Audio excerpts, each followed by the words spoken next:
Hey everybody, it's Ben Bretzman, Simon Pagenaud. We are live. I put my Simon Pagenaud hat on that I've got here, this exclusive Simon Pagenaud hat.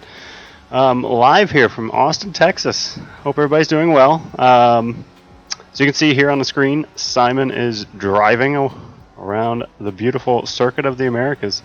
If you don't know Simon Pagenaud, he's the 2016 IndyCar champion, 2019 Indy 500 champion. My name is Ben Bretzman. I'm the race engineer at Team Penske for Simon Pagenaud.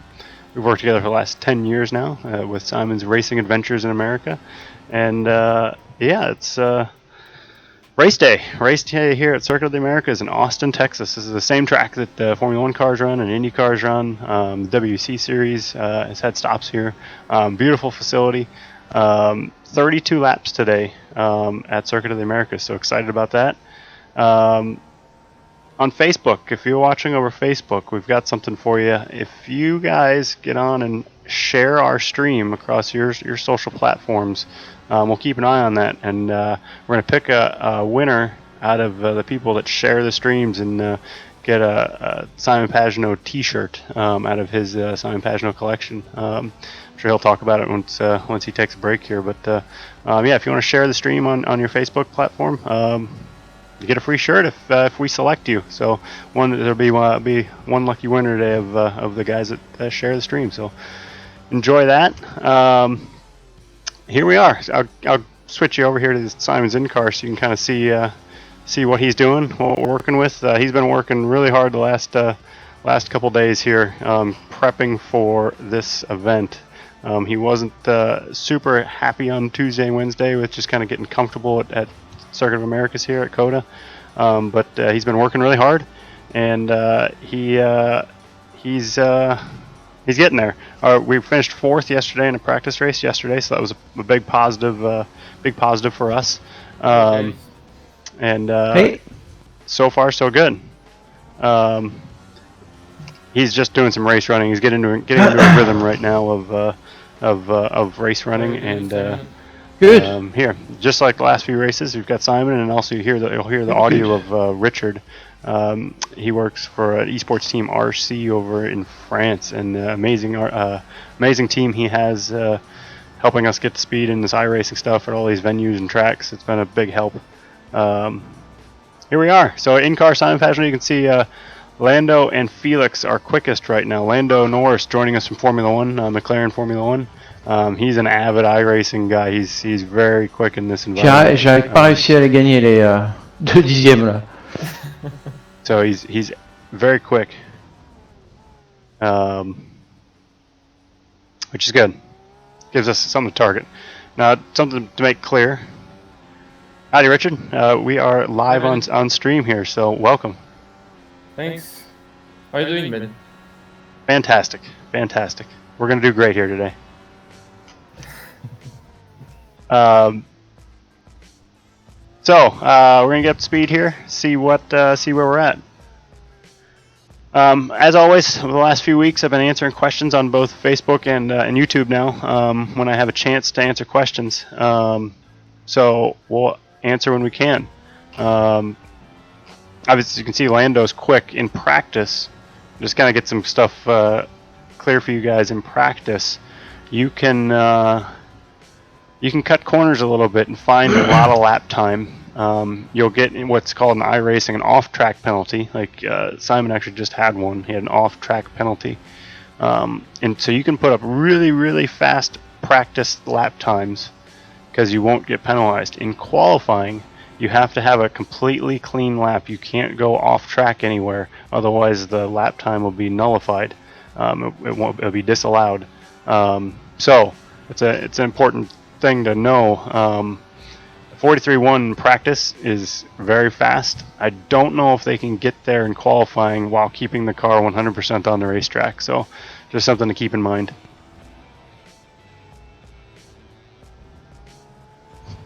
So like I said, Simon's just doing some warm up here, getting ready for this race. He's just in race trim. He's not running qualifying trim. All those guys that are quick right now are all running in qualifying trim.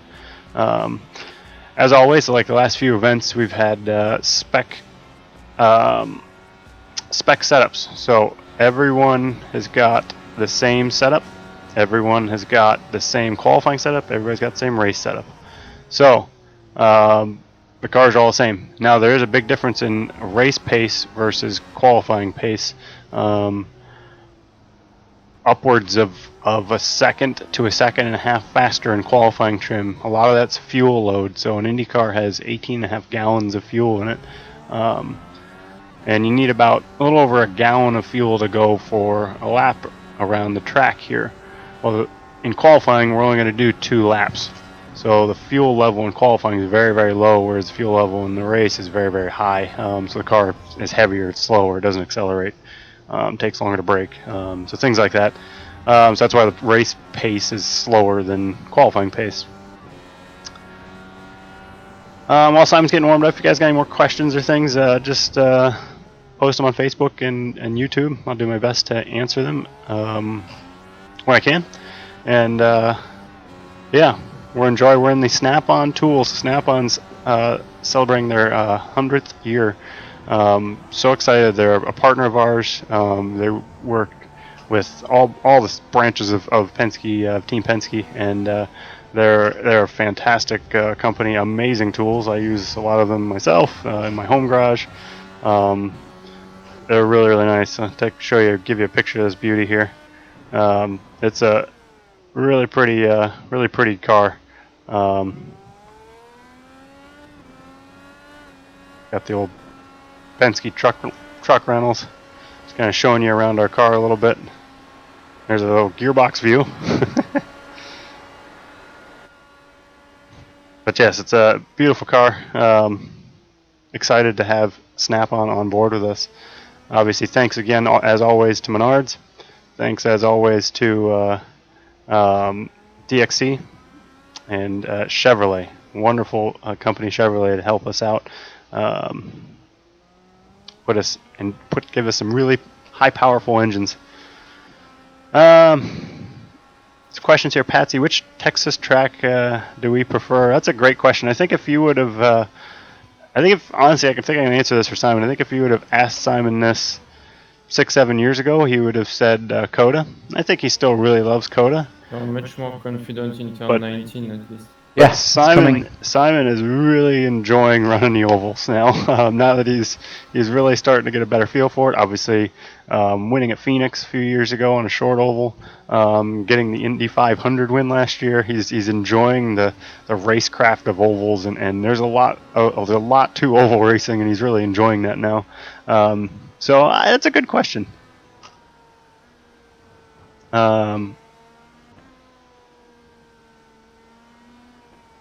Yes, Cameron, everybody's got the same horsepower, same weight distribution. The cars are all exactly the same.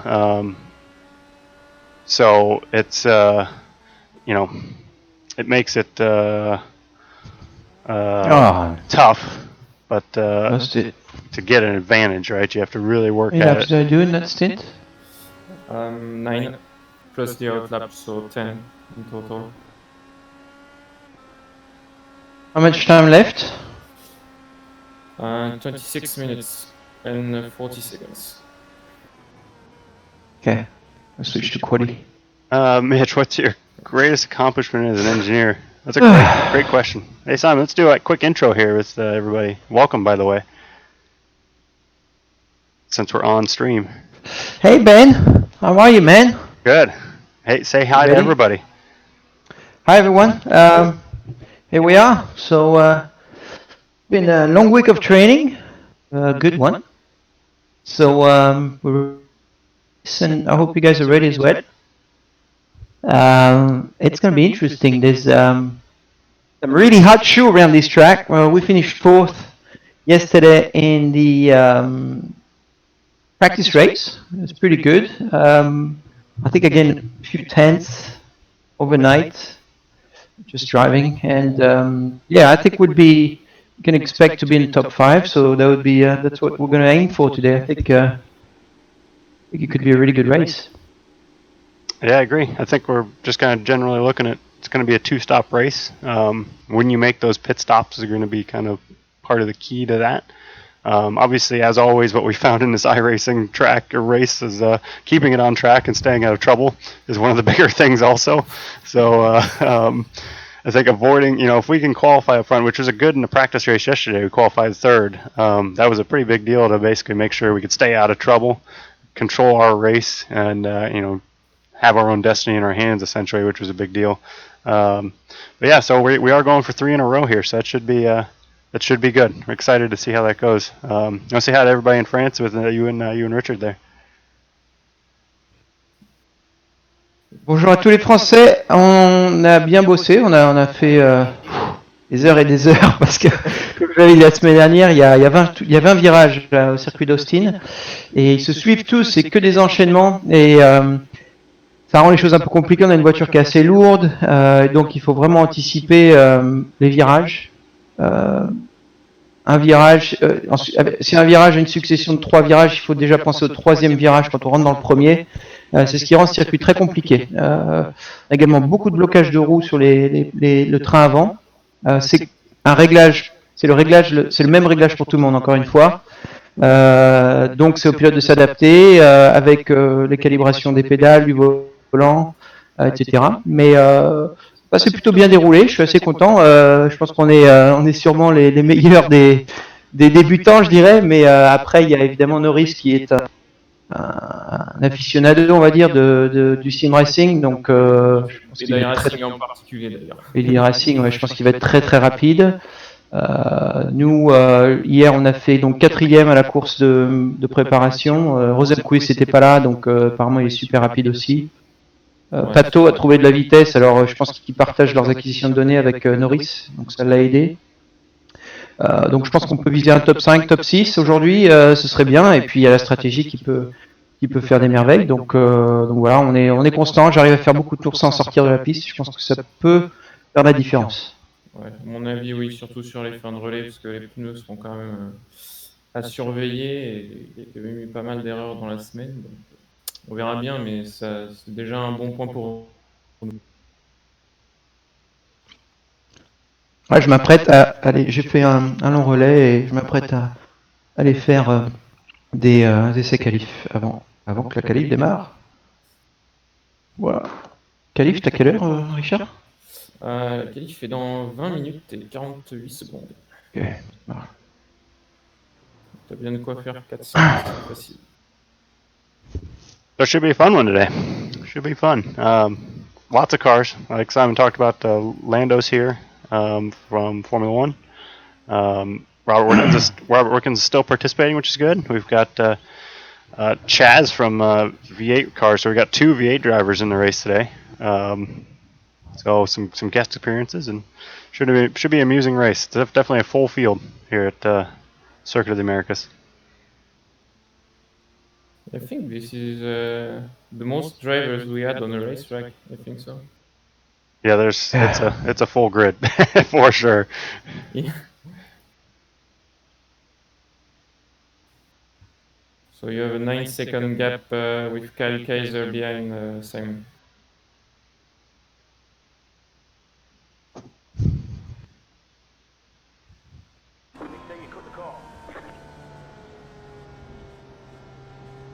So we'll see how we do today. It's Cameron,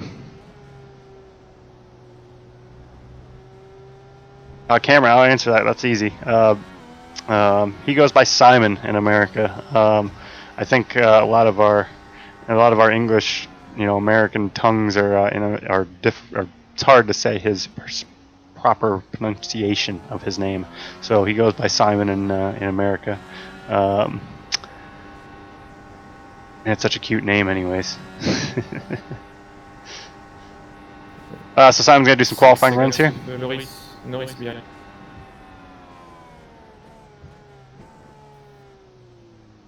So he's, like we said, he opened up with some practice runs here in race trim. Now he's switched over to his qualifying setup. He's setting up to do a run here. He's gonna let Lando go here. Okay. Big gap behind, 23 seconds, so you will be clear to go. Mitch, yes, Norris, the next guy is Howard, 20 seconds in front. I completely agree, Mitch. Yes, iRacing experience at this track is everything. So, yeah. Ann, I got your message. I'll get back to you. Maybe we'll see. Hey, Brad.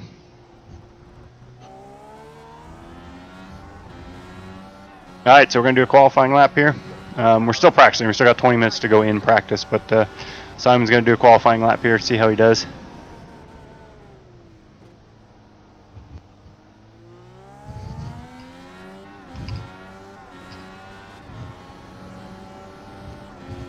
Peter on YouTube, I actually don't. I think he uses a Fanatec pedals. I don't know what type. I need to get that information from him. Actually, this is all new to this when we started streaming here. What I'll try to do is get all the information on his setup, and I'll try to post it when I can for everybody.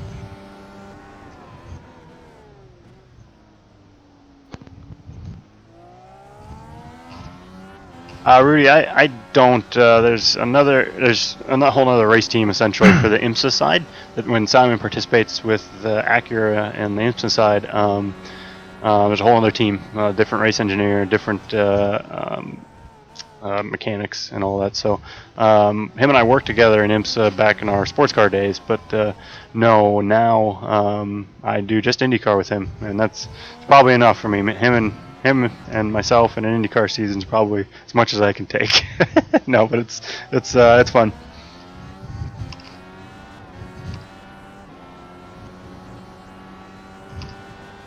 Thanks, Chuck. Yeah, they did an amazing job with all the graphics here of iRacing and how good it looks. It's they've done a really good job.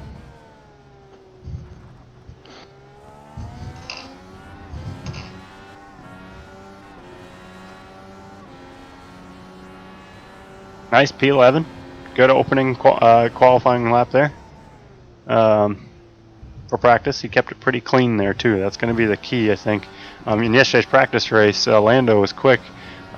He didn't get a lap in qualifying, and it was interesting. You could see everybody from practice to qualifying was a half second to 7/10 slower in qualifying and practice because you have to keep the car on the track. I think that's going to be another key. That's true, Brad. Don't talk to Simon in the corners. Even if he asks you a question, you still can't do it. Peter on YouTube asked how long Simon been living in the States. He came over the end of 2005, beginning of 2006. So he's been over here a long time. Obviously, still goes back to France quite a bit. He's still got a house there, and obviously his parents are over there and his sister, and so he goes over there a lot still. But he's been over here for quite a long time. He's pretty used to us crazy Americans now.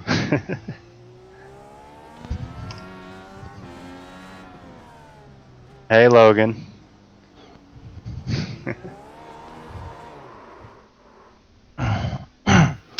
I don't think I'm gonna go much quicker than it. No worries. I think that's what you did yesterday, and I think that pace is still going to be strong when people aren't cutting the track. True. I think so. Everybody yesterday went about a half second to 7/10 slower from practice and qualifying. Yeah. So. Yeah, Well, push to pass is also available, so who knows? yeah, I think Norris goes 43.1. Don't see how you can do that, even if it was at the start of the session. So, Richard, on that, there was a 3-hour session earlier, and the track was awesome. And now the track is a lot more slippery. Yeah, I'm expecting that because from what I saw, the track temp is 1 Fahrenheit higher than what it was during the practice session and stuff.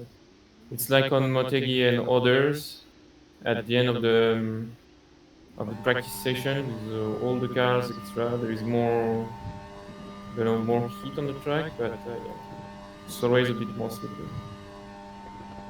But the 44.4 was quite good because you did like 2 mistakes on the airplane launching the back straight, where you were a bit too wide. I think you lost maybe a tenth there, and 2 corners after the little right before the two left after the hairpin, where you were a bit wide on the entry here, and you probably have lost another tenth.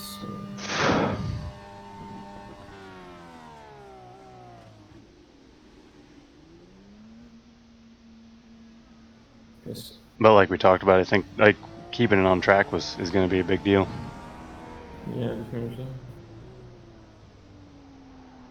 So I'm not sure about people adapting to being behind someone in terms of slipstream and braking points and not killing the tires. That's correct. That's correct, Gonna Mitch. be a big deal, especially the front left. Unless you go straight in some of these big sweeping S's, and like basically just skip a corner, Kaiser, they don't 2 seconds penalize behind. you for going off track during the race. In qualifying, they do. So Should gun and out lap 2.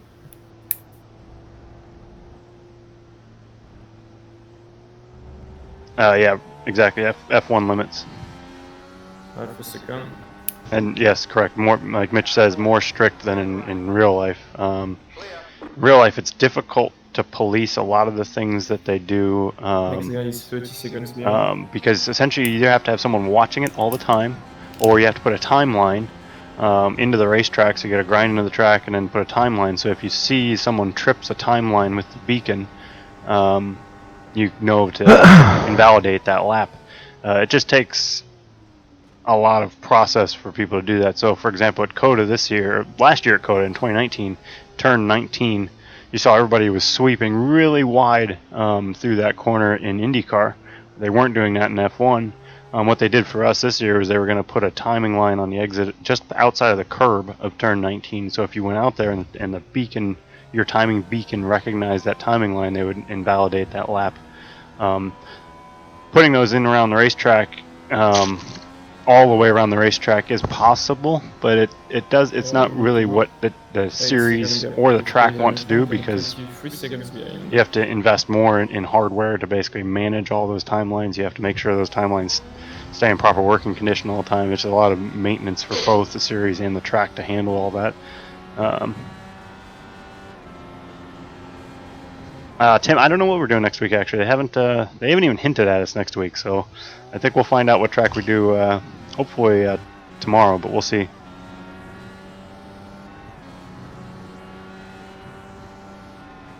Ronaldo on YouTube asks, apart from Simon and Seb, do I know any other French drivers? Yes, I actually worked quite a bit with Frank Montagny from. He did a bunch, obviously, in Formula One. He was Renault reserve driver. Drove for Toyota. Drove the Pagenaud. He came over and drove at Andretti Autosport in America when I was still there in the sports car side. He's a fantastic driver. And I also worked with the late Richard Philippe in Toyota Atlantics. Wonderful French family of Nelson Philippe, obviously raced in Champ Car, and his younger brother.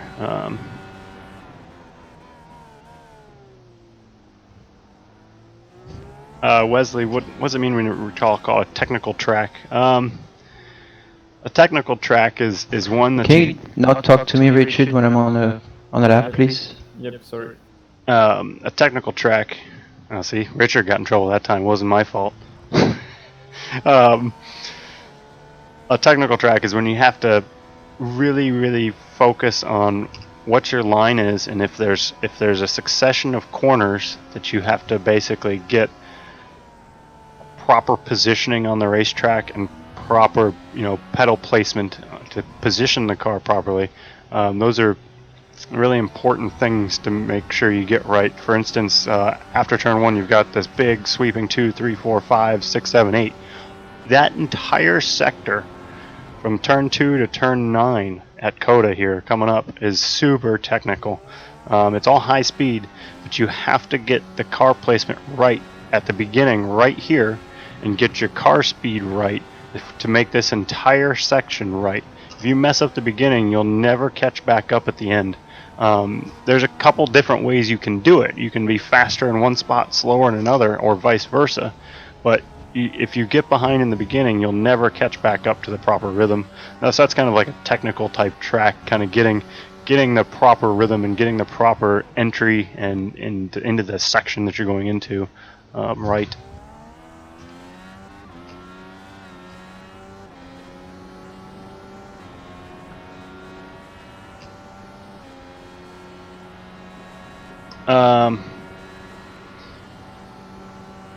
Yes, he can, from Facebook, yes, he can change brake bias, brake pressure bias. That's the only thing we can change. And, I take that back, we can also change the steering pinion.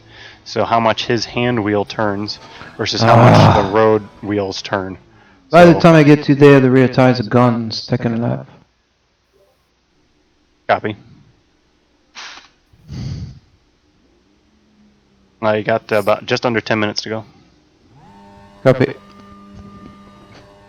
Well, I'm Ben Makes me Bretzman. wonder if people burn more fuel just to do one lap, you know? That would explain some speed in burning fuel. That's it. The only thing I would say is it's a big risk, right? Because if you do go off track, it's a big risk. Yeah.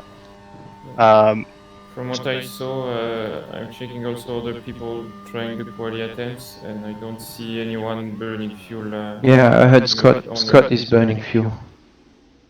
How many years have I worked with Simon? I worked with Simon for 10 years now in sports cars and Indy cars. Actually, the fastest lap he did was on the second lap of his run. So he's burning a little bit, but not as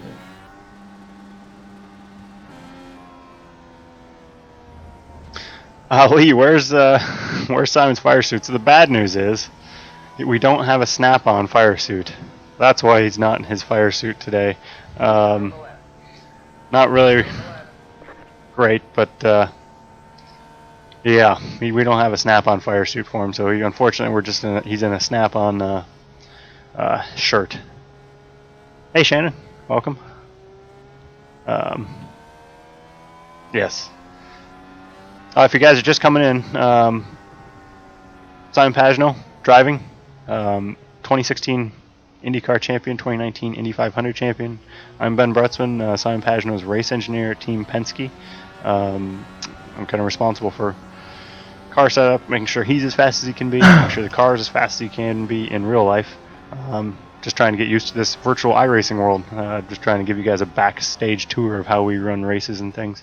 Also, you'll hear in audio, Richard, he's from RC and esports team out of France, and he's been helping us out a ton trying to understand how to go iRacing and get the most out of iRacing.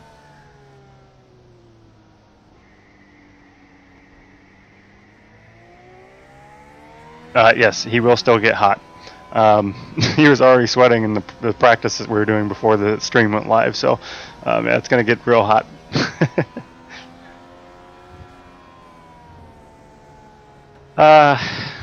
Remy, good to see you. How is this track more challenging with track limits? Yes and no. I think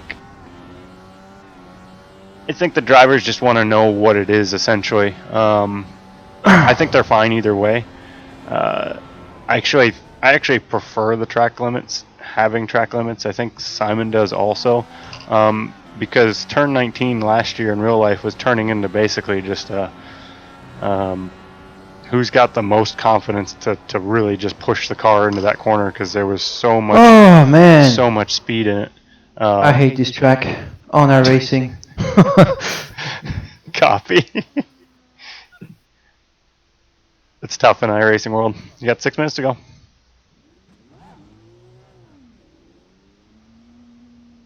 Gap behind is 16 seconds.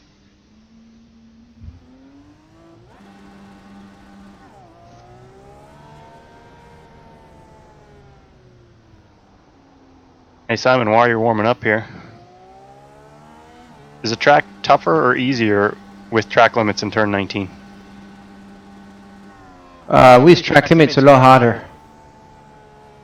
100%. Do you prefer it that way though?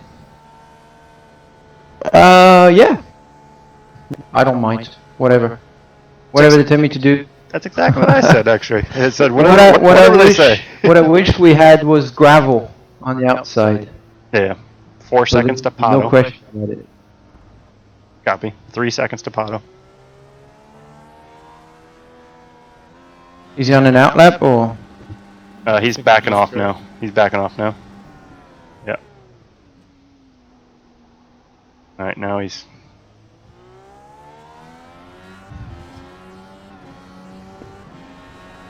Yeah, 5 seconds to to Felipe Nasr. 5 seconds to Nasr. Is he on the lap? Yep, I think so. Copy. 3 seconds. If you let Nasr go, you'll have to wait a little longer too, because Lando's behind him. Yep, just sit tight here for just Lando's coming. 6 seconds, 5 seconds. And then you have Norris, 4 seconds, 3 seconds on the lap as well. Let him go, and then you'll be all clear behind him. Actually, now Kaiser's moving. Yeah, you're Who's good. behind? Kyle Kaiser. Kaiser, You're but good. he's not on the lap. Yep, you're good. Shannon, we haven't qualified yet. We got 4 minutes to go in practice. So we're just trying to get another lap in here for qualifying trim here for Simon.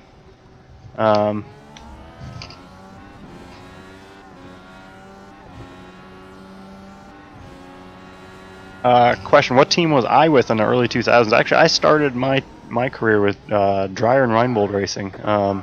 They're the team that runs Sage right now.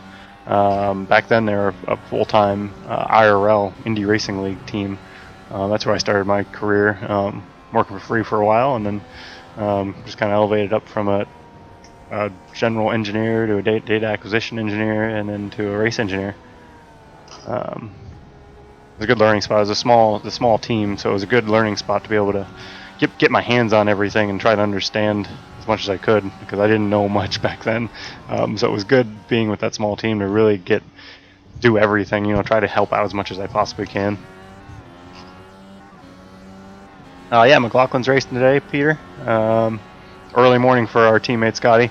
I think he's been up. I think it was a 2:30 or 3 a.m. wake up call for Scotty McLaughlin. So early morning. Just a reminder: if you're on Facebook, if you want to share the stream to your Facebook collection of people, if you want to share it, we'll keep an eye on everybody that shares it, and we're gonna pick a winner, and we're gonna send a T-shirt from Simon's collection. If you want to do that, so just if you're on Facebook, share the stream, and we'll pick a winner and get in touch with you guys and send out a T-shirt to you from Simon Pagenaud's collection there.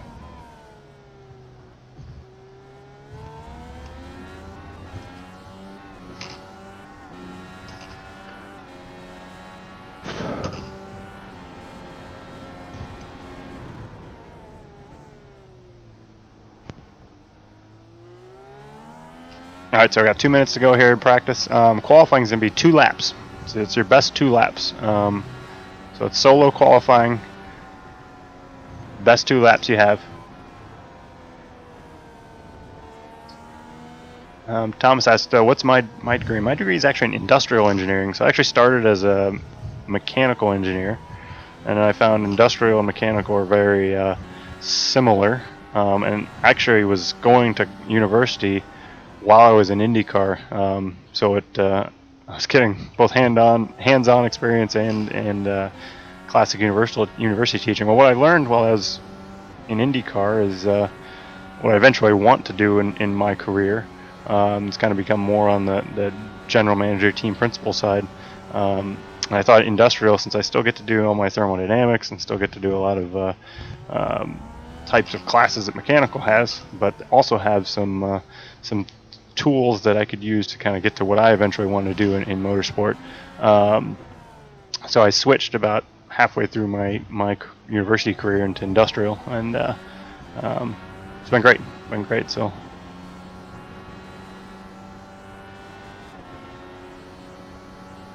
Mitch, you should get a degree in race car. That's funny.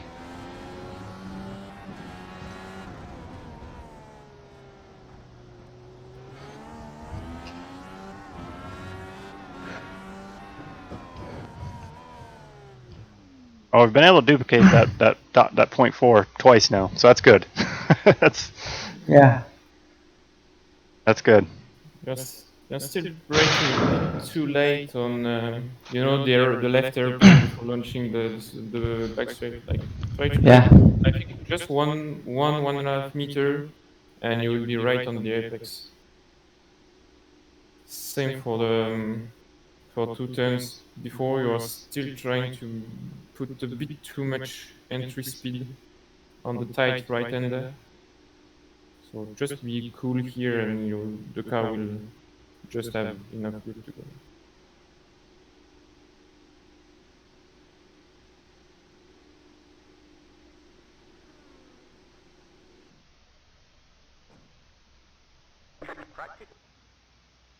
All right, guys, practice is over. Qualifying time now. See how we do. Simon was able to, in both those qualifying attempts, really did a good job of not going off track and duplicated the lap time. I think the pole is still going to be. Okay. What's All the right, plan? bud. Qualifying time. It just changed over, so you still got time in the session. 9.5 minutes. So you got a couple minutes if you just want to chill out, or you can go right now. Obviously, the only thing that changes is the track temp.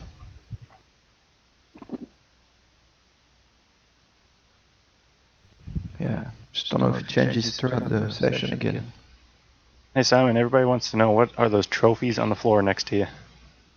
Those are all the Indy Grand Prix trophies. The big baby. Well, we should call him the Big Daddy. That was the inaugural one. Schmidt, and then the other two, 2016 and 2000. I was going to say 2020, but 2019. So yeah, love those trophies. You and Will Power are the only guys to ever win that race. It's quite amazing. It's actually one of the most amazing stats in IndyCar. That's pretty cool. All right, well, I'm going to go. Yep, let's go. Get your fuel burn right and be ready to go.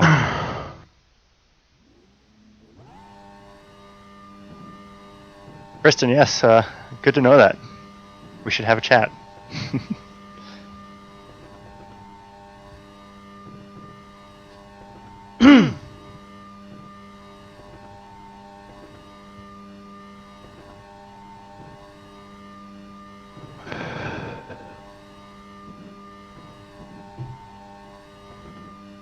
If you guys are just coming in, I'll remind you again, if you're on Facebook, if you want to share the stream, feel free. We'll notice all the shares, and we're going to pick a winner out of the shares to get a free Simon Pagenaud t-shirt from his collection. Just got to share on Facebook.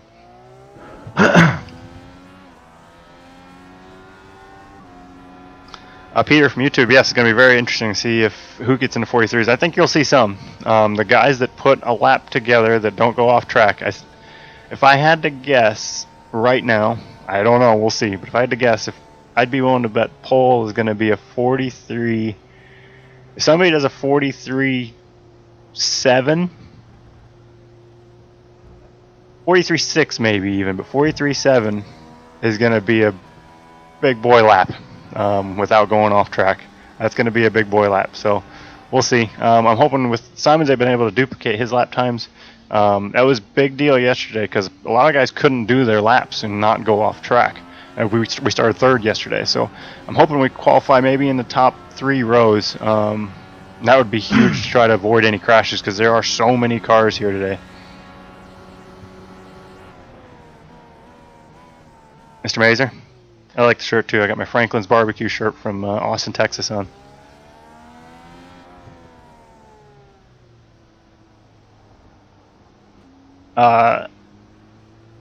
If you're new, we're using iRacing as our platform here. That's what IndyCar is using as their platform for simulation racing. So iRacing, it's a great platform. They've been working on it for about 15 years. It's been live for 13, but they've been working on it for a while. Great group of guys up in Boston, Massachusetts, and the States here. All right, here we go. Let's see how we do.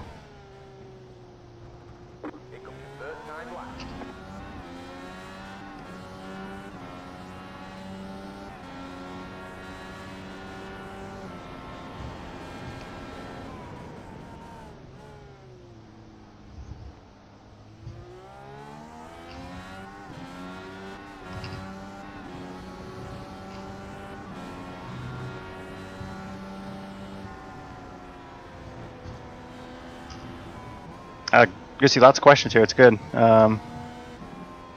Robin's asking, what parameters do engineers use to make decisions in iRacing? No, no. Oh! No! Can I restart or not? Just to get one lap with fresh tires? I don't know. I think because we started our first lap there. I'm not sure. I'm not sure.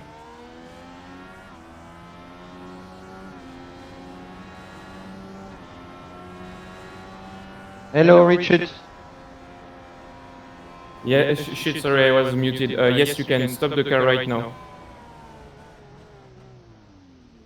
You have more than 2 minutes per lap to go, so yeah, you'd be just good you enough. don't have too much time to burn, but Yeah, you got to burn while you're. Time to burn.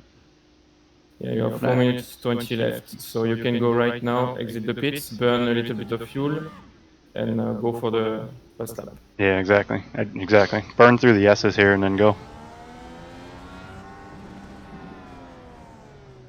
All right. Well, that's a bummer. More than 2 minutes and 15 seconds to spare on the outlap. So How much? 2 minutes and 10 seconds. To spare? Yeah. Plenty of time.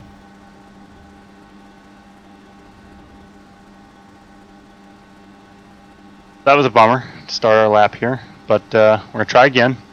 Just be careful to not break the engine and cool down sometime.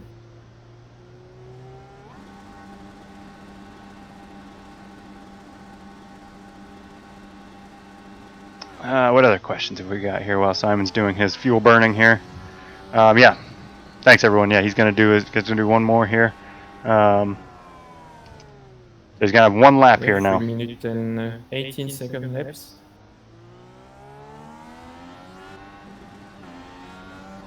You can see quick time right now is 44.2 by McLaughlin. Simon just put one good one together right now. P1's a 44.2 right now. If you do what you did in the practice, you're going to be great. Yep. All right, there's power in at a 43.8. So that's close to what we said. 43.7. I think if you do a 43.7, oh, there it is. Lando, 43.46. Woo! That's a quick one. That's quicker than I thought he could go.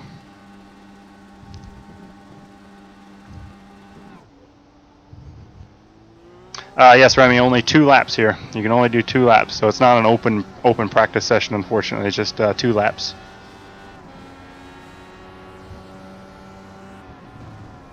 Yeah, 10-4 on that. We're going to just do it, it looks like, here on completing it. We've got about 30-second buffer.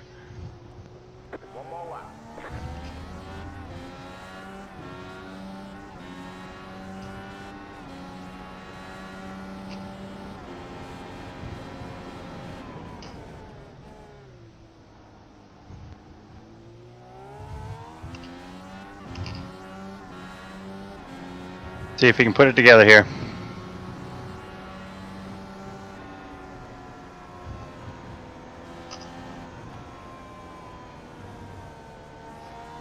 If he can duplicate that lap we did in qualify or in practice, we'll be right there. We'll be in the top 3 rows there. We just got to put it together here.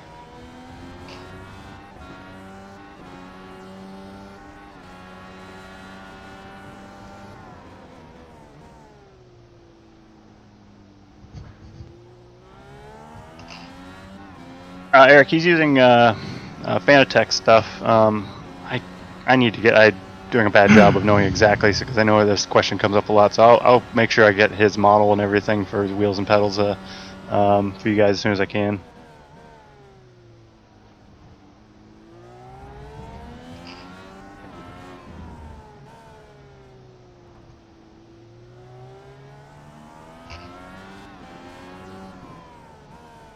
All right, see what we do here. If he can just duplicate that lap he did in practice, we'll be right there. We'll be right where we want to be.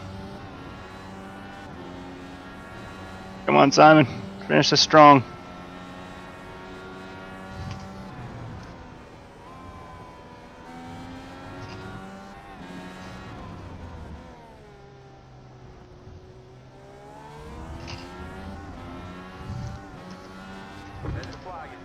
Was sorry. That's okay. Got very conservative. P11 there. We got it in there.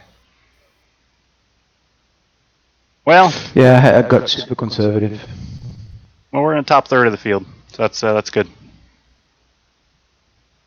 All your favorites. Now, Simon, just to start talking about the race now, you're starting next to Nazar.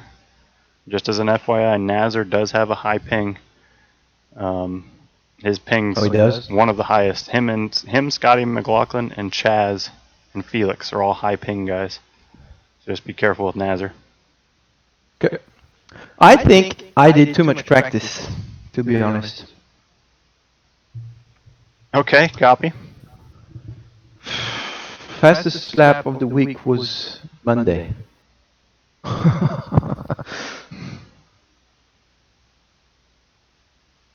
I don't hear Greg West. Do you hear it? Yeah, I'm here. Just saying that you have all. Can't hear you, Greg. Can you say again? Yeah, I'm also surprised Karam. Oh, did I mute them the other day? Karam must No. have been in.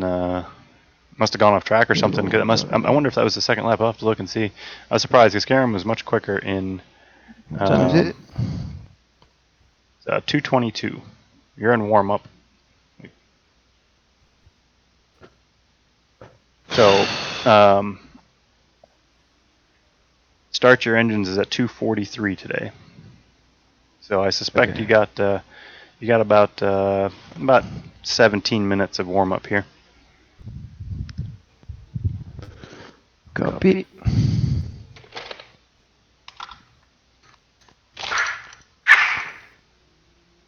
It's hot in here. Copy. Problems, I'm really worried about that squirrel. The I squirrel. don't want him to. Yeah, this squirrel just keeps hanging out on the window here. So it's open. Is he gonna get in when I drive? And then that's definitely a DNF there. Might want to be hot instead. Copy. I put up there, if you can see it, Sage looks like he went off track on his first lap because it nullified his first lap. His second lap was a 44.4, so his first lap must have got messed up there. For those wondering about Sage. Yeah, not excited about this quali run, but you know. Well, the better news is the two cars in front of you are VK and Nazar. If you're looking for some good, if you're looking for some good news. I don't know if that's a good news or not. I know.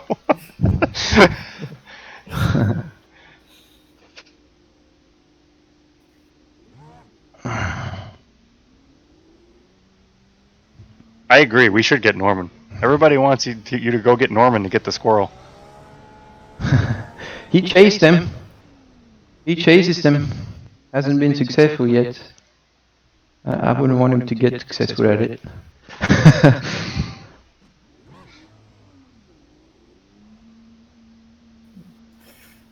Careful with the brake BS. They're still on 58.5 for your information. Yeah. Guess we're getting some questions on what I was calling ping there. So we kind of tried to explain this a little bit last race. So when you send a message out, so we're all messaging this data from Simon Simulator up to Boston, where the server's at for iRacing. Man, it feels like so good. Am I in quali setup? Everybody Did I not is. put the... No? You are in race setup. Everybody's sending information to that server, and that server is collecting it all and sending all that information back out. And obviously, so Simon's in Charlotte, North Carolina, relatively close to Boston when it comes to electronics and sending electronic messages. So those messages go back and forth relatively quickly with very loss of data, packets, and things from that message. Scott McLaughlin, for example, is down in Australia, very far away from Boston, Massachusetts in the United States. That information to get from there to Australia and back takes a little bit longer. So he's got a higher ping for that information to get back and forth. What can happen from that? Well, when you're talking about a race cars traveling at very fast, very close to each other, what can happen is if that information is delayed or if there's some loss of that information, that car can move because maybe the guy driving in Australia, say Scotty, doesn't know that this car is alongside of him at that instant, or maybe Simon moved a little bit closer, but that information didn't get there fast enough at the same time Scott moved this way also, and they hit. So most of it's in relationship to physical. Where are you in relationship to the servers?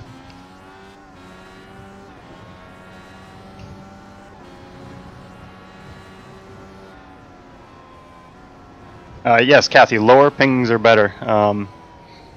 I think for typical games, whether it's iRacing or things you even play on your console systems like Xbox and PlayStation, things like that, you want to ping anywhere from 30 milliseconds to 80 milliseconds. That's usually a pretty acceptable one. When you get to 100 to 180, it starts to get a bit iffy. Anything above 200 can be really difficult. And if you kind of look and see what everybody's pings are, so Felipe Nazar, he must be over in England. His ping's 225. Scotty McLaughlin's 266.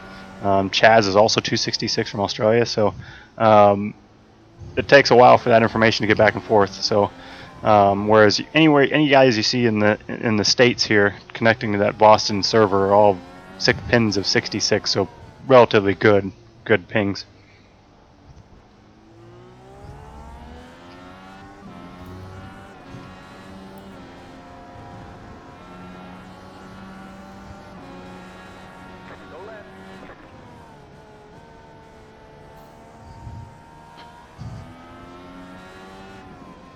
When that happens, Richard, I got the penalty there.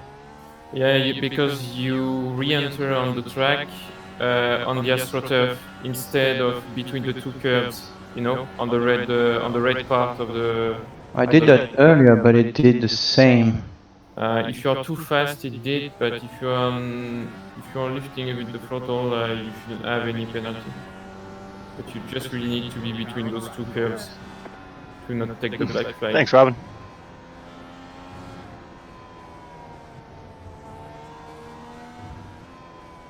By the way, just for you to have it in mind, in case you're on the in-lap, if you're taking that black flag while entering into the pits, no worries, don't slow down before entering into the pits, because by being into the pit lane, that will slow you down and it will, disable the black flag. So no worries about that if it happens. Okay. And just like we said yesterday, Ben, just reduce the chat for me as much as possible. Yep. So I can focus on driving. The big thing This track's requiring a lot of concentration from me. Big thing, I'm going to be talking to you on a front straight and back stretch, and I'm also going to be talking to you on pit exit, because I want to make sure I clear you okay there. Yeah.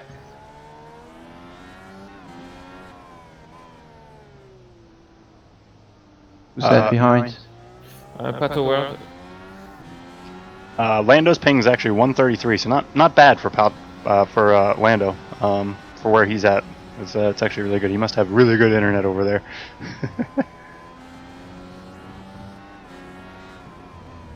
Okay, so qualified top third of the field, so that's good. Obviously, we messed up our first qualifying lap, which then takes confidence away. Simon wasn't able to push as hard as he wanted to push, but still did okay. Did a decent lap there on his one lap wonder. P11, we can work from that. That's like I said, top third of the field. So here's how this race is going to work. It'll be 32 laps. There's a competition yellow, so a yellow will, no matter what, come out on lap 12. We can go about 16 laps on a tank of fuel here, maybe 17 if you do a little saving. 18 you can do, but your pace is extremely slow. So slow that you don't really want to do that. So I think what you're going to probably see is the leaders in top third of the field, which we're in. Got shifted our own. What happened? It shifted on its own. Upshifted. That's weird. Well, what's going to happen is more like the top layer of the field will pit before that first yellow. It's going to be a 2-stop race. Now the big thing is going to be when you pit on before that first yellow, that competition yellow. I think most people will wait right up until the end, right before that yellow comes out, which you'll see. The next big deal is going to be when do you pit the second time, and do you take tires or not? So, for example, you could come in after that yellow, or before the yellow, you come in and make a stop. So that got me a penalty. Then what you could do is pit on the early side of the window, Too much turn 19. say lap 23, 24, or you could run all the way to lap 28. Now when you do that, there's a 32-lap race. Don't worry about my steering wheel here. So lap How much time 28, left? if you pit, you might not take tires. 15 minutes? You might just do 15 fuel. minutes? So, yeah, a bit less. Maybe um, 12. So, We'll but see. if I stop the steering wheel, it won't work anymore, will it? That's the thing. Oh, it will work if you just Turn it off and on? Or Yeah, just yeah, check the wires? yeah. Must be the wires. It will work and it will keep your settings, so no worries about that. I'm used to do it, so. Troy asked, do we have radio channels? Kind of. I talked to Simon and Richard through, actually we use Discord to talk to each other. And then I just have a push to talk button. So if I want to talk to him, I just push a button and talk directly to Simon. Otherwise, I'm just talking to you guys and my computer.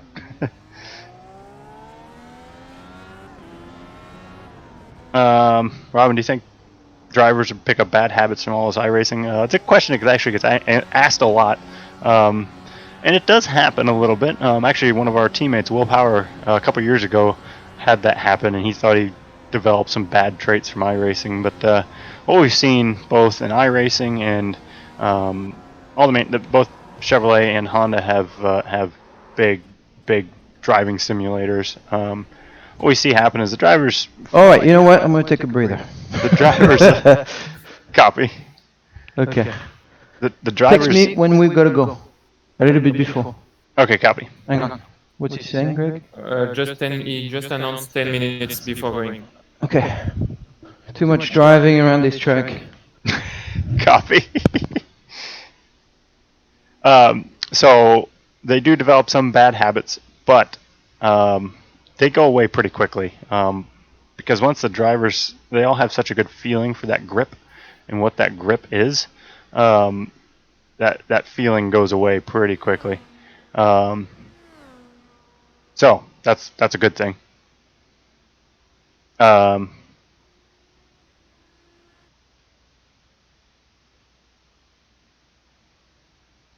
Max, is Richard his spotter in the real series? No, our actual real spotter is Mike Ford, one of the best. I'll call him one of the veterans. Not trying to call him old, because that's what he'll say. But he's absolutely one of the best spotters in IndyCar paddock. Does a good job of telling Simon what he needs to tell him, and spotters are really good at obviously seeing the whole picture, particularly on ovals, obviously. And I'll use 40. I'll ask him, simple questions like, how do we look out there? I mean, I can see it on TV. I can see the data. I can see Simon, but like, obviously, when you're out there and you can see the whole track, you can look at all the other the competitors out there and see who's doing well, who's not. That's a good thing to ask occasionally. How do we look? How do we look out there? So it's good to have a good spotter.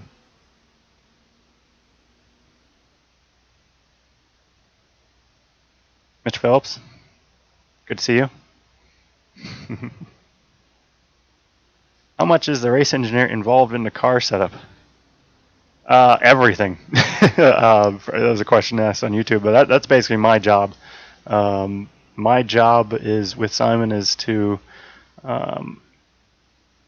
take all the data that we have, whether it's from lab work, so wind tunnels, hydraulic rigs, simulation, historical notes, take all this information, talk to the driver, and then decide what are our goals for that race car at a certain racetrack, and then take all this information that we have, make an engineering decision on what's the spec of the car going to be, what's the setup of the car going to be. So what springs are we going to have on the car, what wing angles, what alignments on the car, everything on the car. So I issue that sheet. I issue two things. One's called a build sheet, one's called a setup sheet. The build sheet's how the car physically gets built.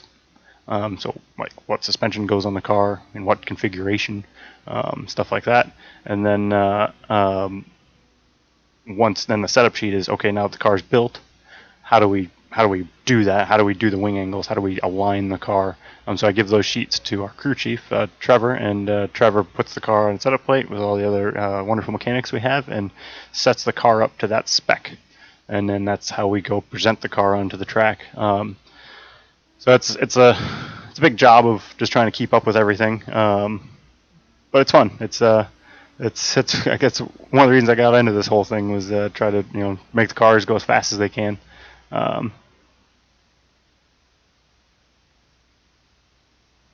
Yeah, Robin, they do take it pretty seriously. And Tim, you're 100% correct. Some of the direct drive stuff is you can get 25 newton meters, sometimes 30 newton meters of force, and if you hit the wall and you don't have the proper limits on what that does, I mean, it can rip the wheel out of your hands and possibly injure a wrist or something. That's how real these are. It's actually amusing. In our real simulator that we use at with GM and Chevrolet, it's very powerful and it takes a lot of strength to do it. And I get amused by all the people that say this isn't real racing, because I'd love to put them in that simulator, because I guarantee you we could probably break their wrist or other parts of them, because it's very aggressive. It's very hard. When we go run places like at Detroit, the drivers are very shaken by the whole thing. So it takes a lot. Greg asked, does the race engineer usually handle the radio duties? Usually not, no. In IndyCar, which is different than running over in Europe. In Europe, mainly the race engineers call the races. In IndyCar, we have strategists that call the races. Hola. Usually they're, howdy, just answering some questions here. I got a Coke. That should make it. Perfect, I got one of those too. Just a Coke, though, I promise.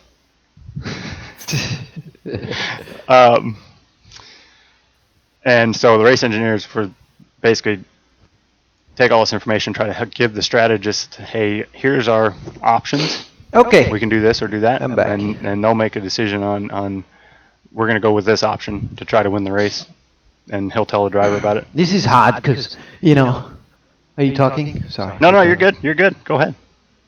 This is really hard because it's like, I was talking to Richard about it last night. You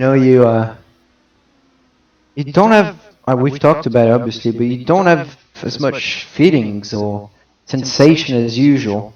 Therefore, you're almost more nervous because you don't know when the car's going to step out. You don't feel the tires underneath you. So I just, it's very difficult to be consistently always the same. Like I said earlier, through this challenge, I think it actually is a really good exercise to get in real life, but sometimes you just don't know why you're not doing well. I understand that. We've had that in real life also. So it's just more difficult here because you don't have the feeling. But it's more, it's more like after a whole day of testing, you'll be on a track all day and it gets confusing because the condition changes. Here the condition don't change all that much. Yeah, and exactly. It's your brain that gets fried. Yeah, exactly. That's true.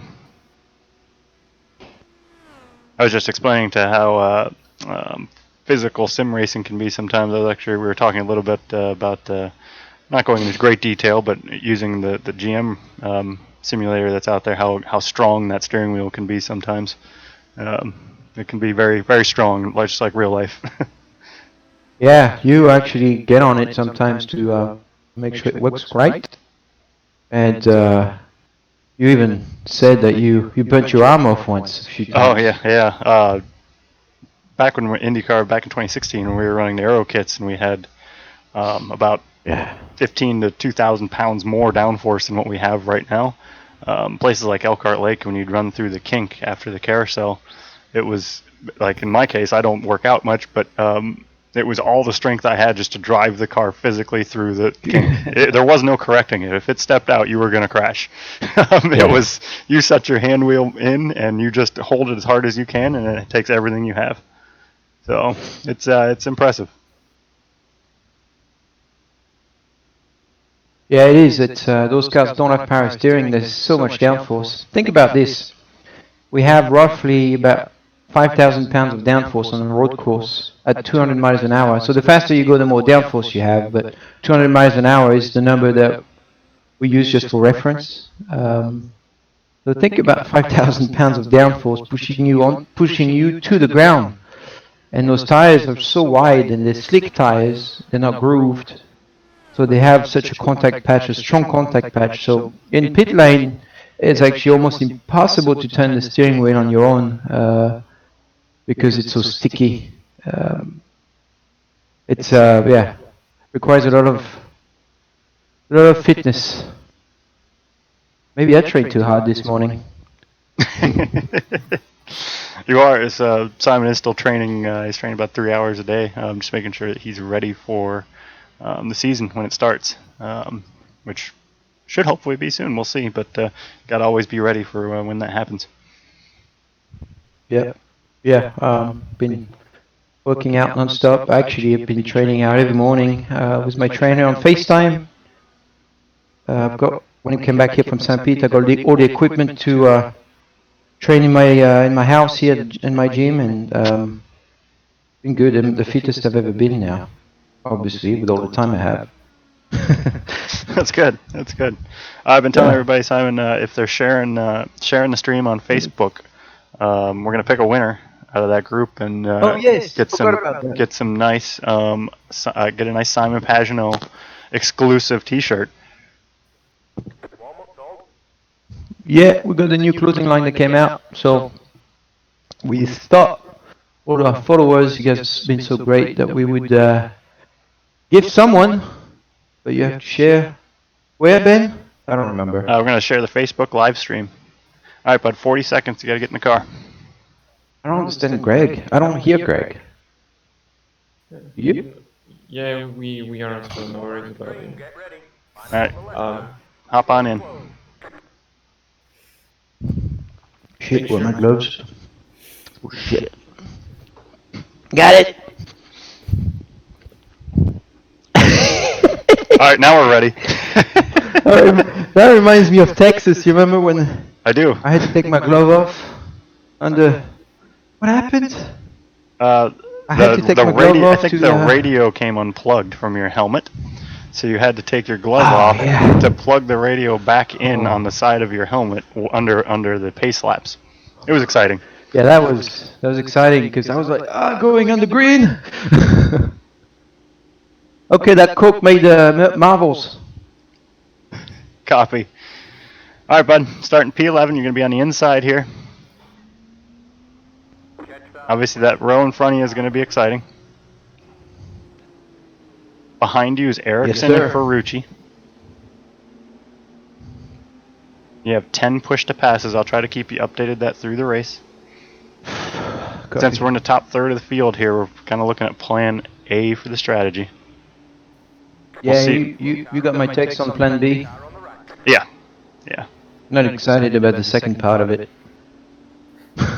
Yeah, Copy. Maybe we'll do a mix about it, a bit less aggressive, but we will see. Let's see how the start goes. If we pick up some spots here, then it'll be a lot easier to make that decision. Sage blew up. Oh, I don't know. What's going on? It looks like Sage had a problem. Stay on your line, no worries. Lee, I control the view that you guys are seeing. I'm just putting this view out right now because I want to do a little spotting for him. I think Sage is trying to figure that out. He probably hit the starter button like I did at one time. Alright, bud, you're still going green this time, I think.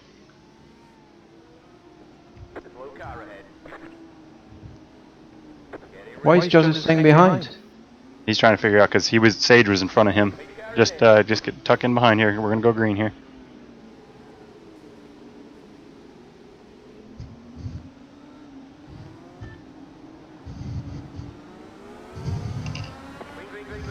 You're clear outside if you want it. He's in line now.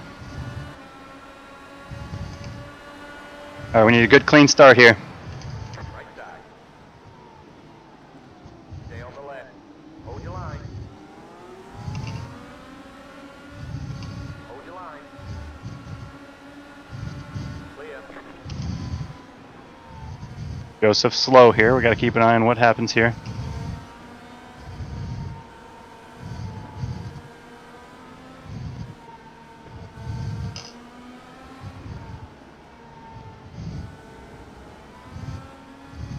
Is Joseph damaged? Tell me, No, he just had made a mistake there. He's not damaged though. Car on the left. Hold your line. Jesus. Clear on the left. You're big gap behind. That's Ferrucci right there.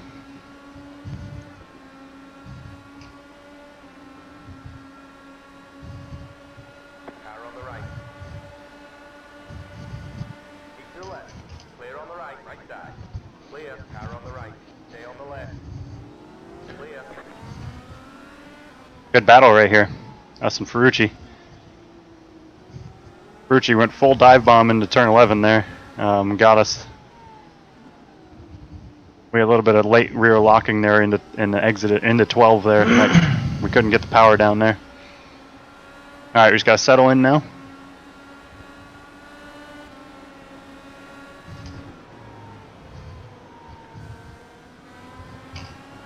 One of the questions that was asked, I work for Team Penske, not Ilmore. So I work for Team Penske, Simon's race engineer. All right. So Simon's going to be in full concentration mode now. I don't want to get yelled at. So we got to make sure when we talk to him on straightaways or when it's really important.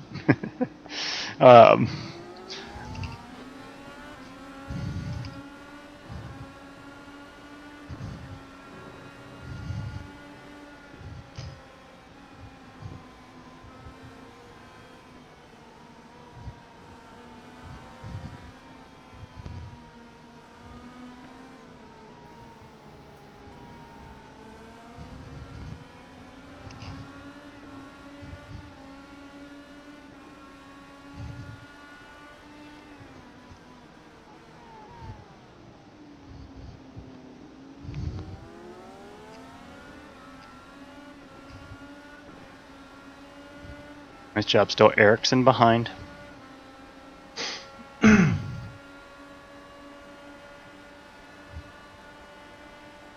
Hey, Trev. In chat, Facebook chat, there's Trevor. He's our crew chief. If you've got any questions, like mechanical type questions you'd like to ask about a real world IndyCar, ask Trevor. He'd love to answer them, I'm sure.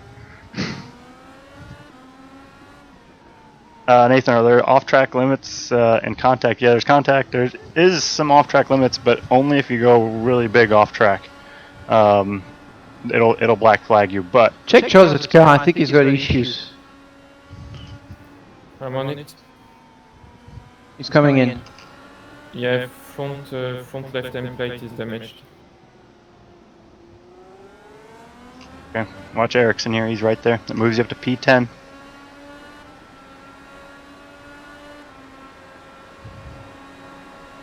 Left side. Stay on the right. Clear.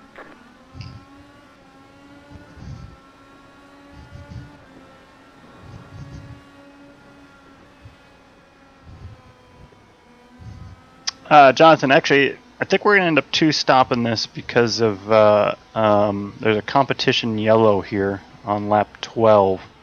And so kind of playing that competition yellow and how this whole thing is going to go, I think you're going to see a lot of guys two-stop this. We'll probably stop before that yellow comes out.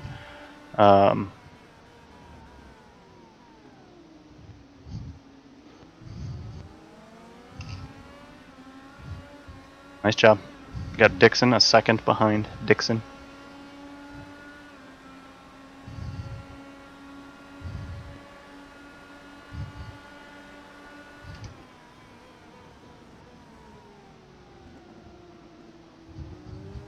Lando's got a pretty fast pace going right now. He just did a 44.9 in race pace. That's really quick. Will's P2, obviously. Clear. Simon's trying to get Ericsson. Tried to stuff it in there, but he didn't hit him, so that was good.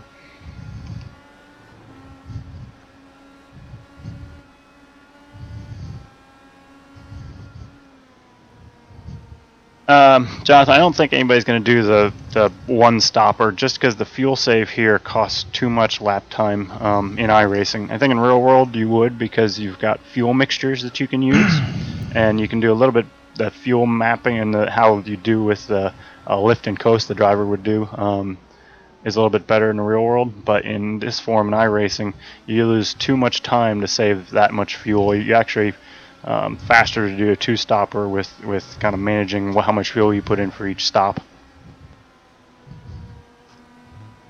All right, we're chasing Ericsson down here. Simon's now in his rhythm, fully focused.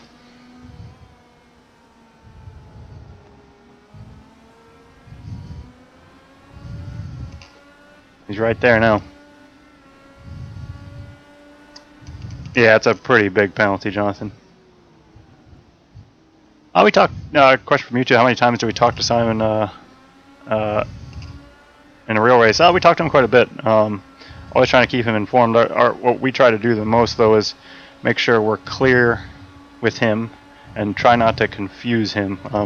The drivers are so focused on lap times and driving consistently that if we just start feeding him a bunch of information, we don't want to overload his mental capacity, right? So. We try to take. We've got all this information as engineers to look at, and then we try to feed to him what's most important for what he wants and what he needs to do. Try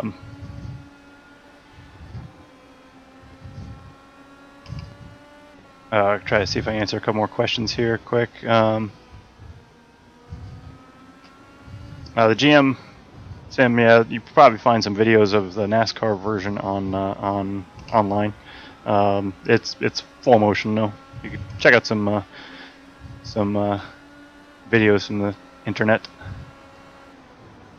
Yes, I have an engineering. I have an industrial engineering degree. And how did I get to where I am? I grew up racing go-karts and ran out of time, talent, and money. And realized that I should get into this racing thing some other way. So just through connections that both my brother and I had. My brother's the technical director at Andretti Autosport also. So through some connections that we had, we were able to get our foot in the door, and we both worked for free in professional racing for a while. And then finally someone thought that we did a good enough job to pay us. So we've been doing that ever since. All right, nice job, bud. Got 28 laps to go. Copy. P11. And I went from go-karts when I was a kid to. Left. Car on the left. Left side, too wide. Keep to the right. He's still there. Keep to the right.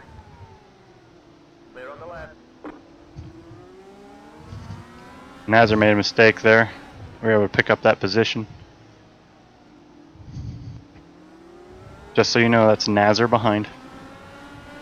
Copy. Yeah, so I went to university. We got our foot in the door, worked for free, and I've been in motorsports now for almost 20 years now, in professional IndyCar settings, essentially for almost 20 years. I started right out of our high school in America here. Right when I went to university, I also started working for an IndyCar team. So, been a long career.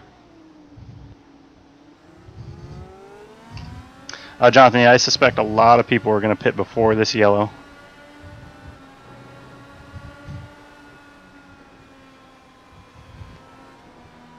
And yes, Jonathan, his drive, Simon's drive at the Indy Road Course in 2019 in the wet was amazing. That all came together really well. If you haven't watched it yet, go back and watch the 2019 IndyCar Indy GP. It's actually a really good race. Lots of strategies. There was, in the middle of the race, that was the most confusing strategy race I've had in IndyCar in maybe ever. It was really difficult to know what was right and wrong there. So it was fun. I went to University of Central Florida, down in Florida. I'm actually a Florida boy, so UCF. Go Knights, charge on.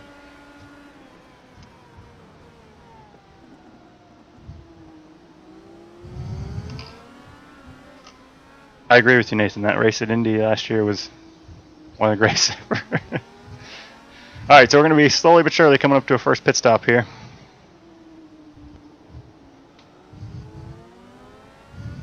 Still running P10. Lando's got a decent gap there. I did work with Robbie Buell. He's technically my first driver ever.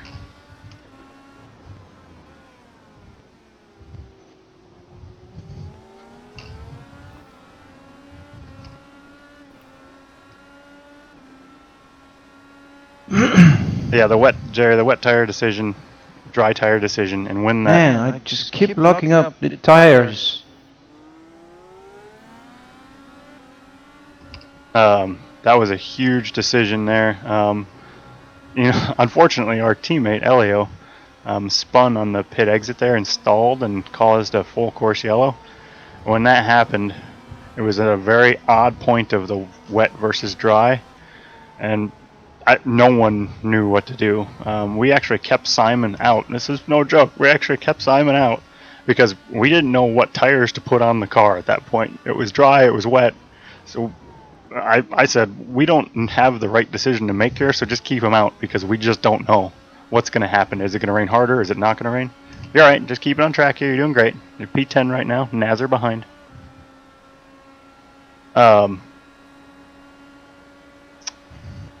It turned out to be a great decision for us because a lot of people pitted there and put the wrong tires on.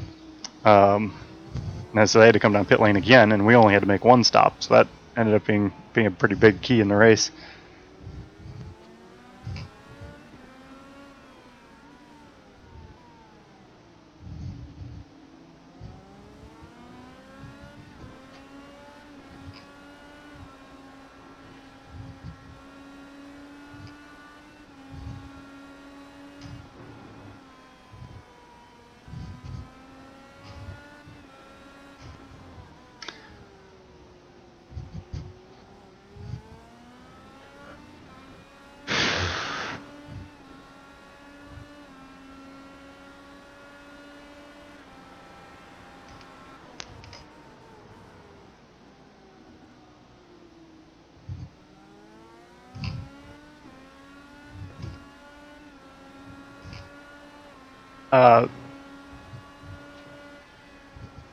Where did I go to high school? I went to high school in Satellite Beach, Florida.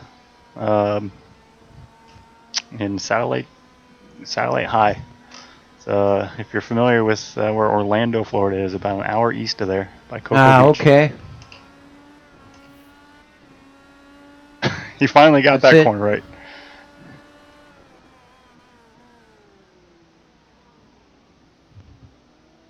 Yep, nice job there, bud. You pulled a second gap there on Nazar. Too much front brake balance. An Yep. idiot. Copy. There's a lot of G-forces on this track. I'd actually have to go back and look, but turn 2, turn 3, turn 4 are very high G tracks, high G corners here. If I had to guess, they're probably 3.5 G, 4 G corners here. Very very hard lateral Gs. Longitudinal Gs are going to be pretty strong also, probably in the 4G longitudinal under braking for say turn 12.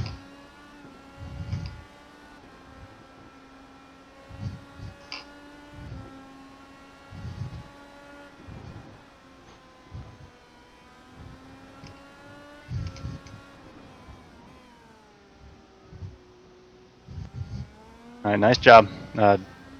Dixon's the car behind, 2.2 seconds. Nice gap to him.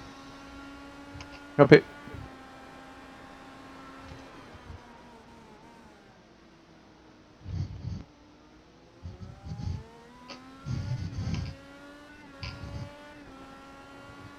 Hey Sandra, good to see you again.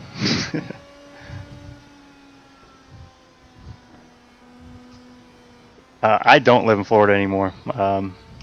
My in-laws do, but I do not. But we go back and visit quite often.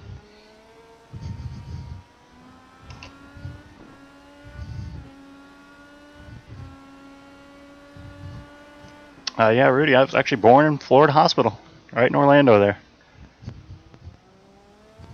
Nice job. You've cut 3/10 off Ericsson this lap. Gap to Dixon's almost 3 seconds now. Nice job. All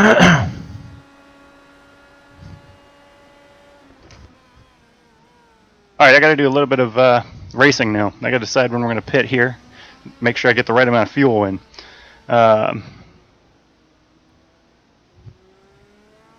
It's true, Rosenthal.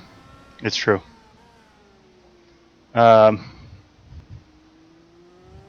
haven't, Jonathan. That'd be fun. I obviously had a 1 year experience in NASCAR with Mark Martin at Hendrick Motorsports before I got back in IndyCar, and it was fun. It was a different world, but it's a fun world. It's just a different way to think about things, but it was a lot of fun to do.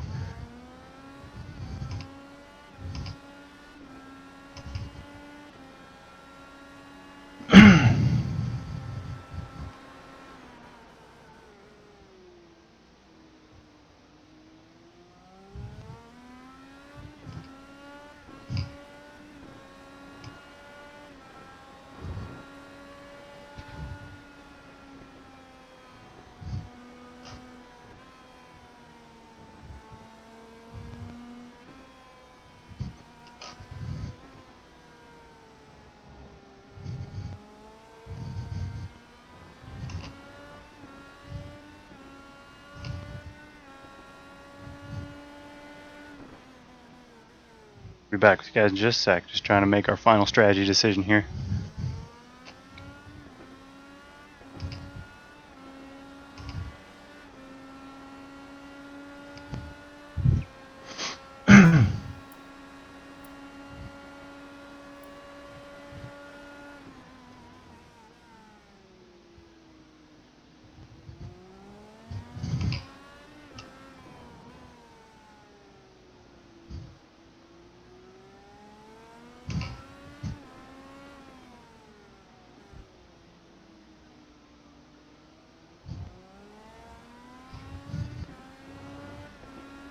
All right, we're cruising along here. I think you're gonna see the leaders. You're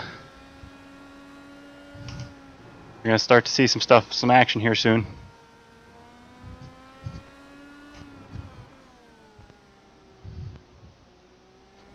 All right, so I'm gonna pit this next lap. Pit. This lap? Yes, pit this lap. Okay. All right, we're gonna pit before this yellow. We're kind of out in no man's land here because we got a 2.5 second gap ahead, 2.5 second behind. We're not really racing either of those groups, unfortunately. So we just gotta kind of stay in sequence here with everybody else, and then when that yellow closes the field back up, we can get back racing. But we've got to kind of just stay on the sequence here with the leaders, and then get to racing once these gaps are closed back up.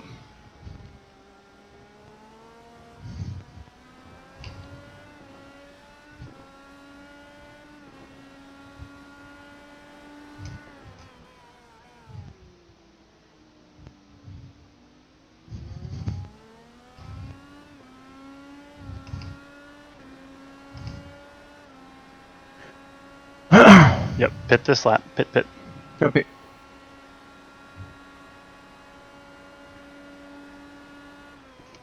All right, so we're gonna make a stop here for this competition yellow.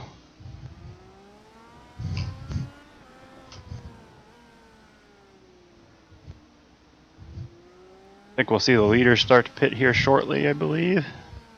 We'll see. Leaders pitting Yep, now. leaders pitting, so Leader everybody's, spinning. yep, stay with the plan, pit. Copy. Yep, all these guys are coming. Will stayed out there, so this is a big strategy move by Will Power here, and old Dave Faustino, so they're gonna stay out here and take the yellow. We're gonna pit here.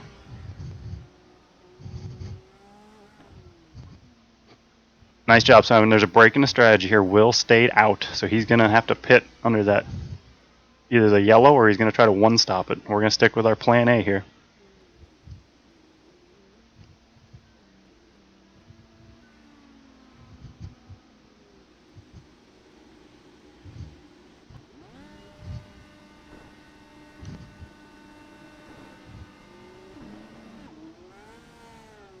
All right, watch your cone. I'm going to spot you out back here. Got Joseph coming. He's 2.5 seconds, 2 seconds. You're going to meet Joseph at the top of the hill. 1 second. You got him. You're cleared.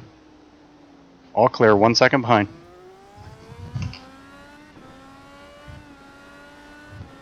Joseph spun behind. You're all clear. All right. Good stop there.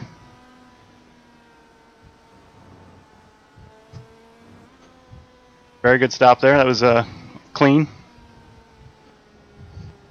We got the fuel. We got new tires on. Yeah, can't complain much about that one. The yellow flag's out. Single file. Pit road's closed. All right, just do what you can to save your tires here, Simon, while you're closing up. Okay. Save fuel mode. The leader's in turn 19. Ah, man, I don't know. Not You got going there. Once you got your brake bias adjusted there, I think that was good. That was not in good. tune like I was yesterday. No, but you were slowly closing that gap to Ericsson there, and you were slowly pulling away from Dixon. I think once you got that brake bias sorted out, you were able to go there.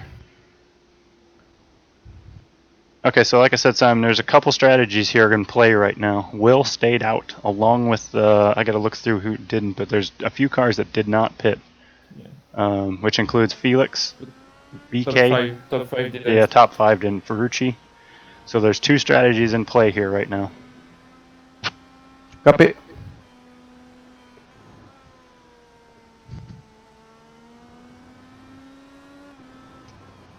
Totally, Trev. Totally. Yeah, I don't think power streams, and honestly, I think that's probably for the best. We all love Willpower. He's one of our favorites, but you never know what Will's going to say. Next up, a stop. All right, nice job, bud. Good stint there. Very good stint there. Save your fuel here.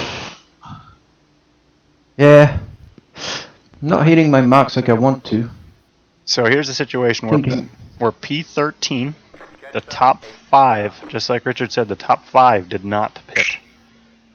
So that's the split strategy right there. The top Copy that. 5 and also Coltonata, which is in P7, and Jack Harvey in P10 didn't pit too. Okay, so who's leading our strategy? Lando. Lando and It's Nando, Pat Howard, Alex Palou, Yep. Scott McLaughlin, Marcus Ericsson, and you on our strategy. So, yeah, so Scotty took the same. Exactly. I would not have bet on those guys staying out there. I would have thought everyone would have come in there. So that's I'll be super. I'm Safe getting his lap back, I guess. Yeah, because of the problem at the start. I think the bet from Power and Rosenquist and stuff is because there is a wave around due to the issues on track. Maybe there won't be 2 but 3 laps under yellow, Stop 90. which Stop on. opened up the one stop stint, but I don't think they will make it because they will always be in clean air. Stop. Stop. And we tried that on practice, and we missed the mark by 1.5 lap, Okay. even if we were lift and coasting. Yep, copy that.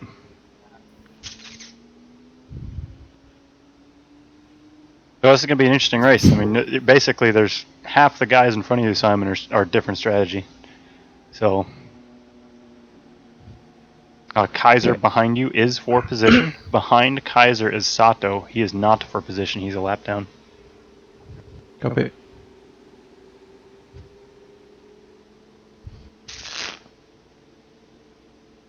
Catch stop.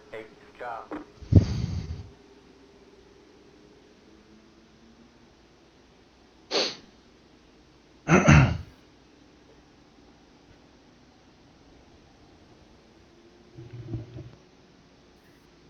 Jetstar, 8 car.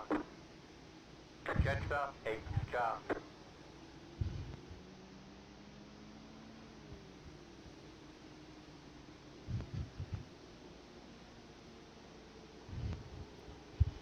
So just for reference, Simon, just so you know, no one had the pace of Lando. Lando pulled about a 6-second gap on power in that 11 laps.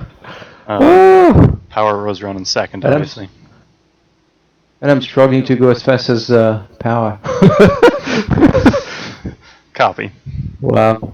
But I need to start playing more. as a reminder, though, Pit lane's open. you're gonna stay out here. As a reminder, Lando's P6 now, so he's gonna be in traffic. So let's see what happens. And he hasn't won Indy. And he hasn't won Indy. Hey, you know, sometimes you just need to find a little bit of joy. Find some positive in tough times. This is very true. But we're doing good. I'm totally jacked for this race now. I didn't think it was going to be this much of a split strategy race, so this is going to be fun. Come on, Simon. Get in your rhythm. Get in your rhythm.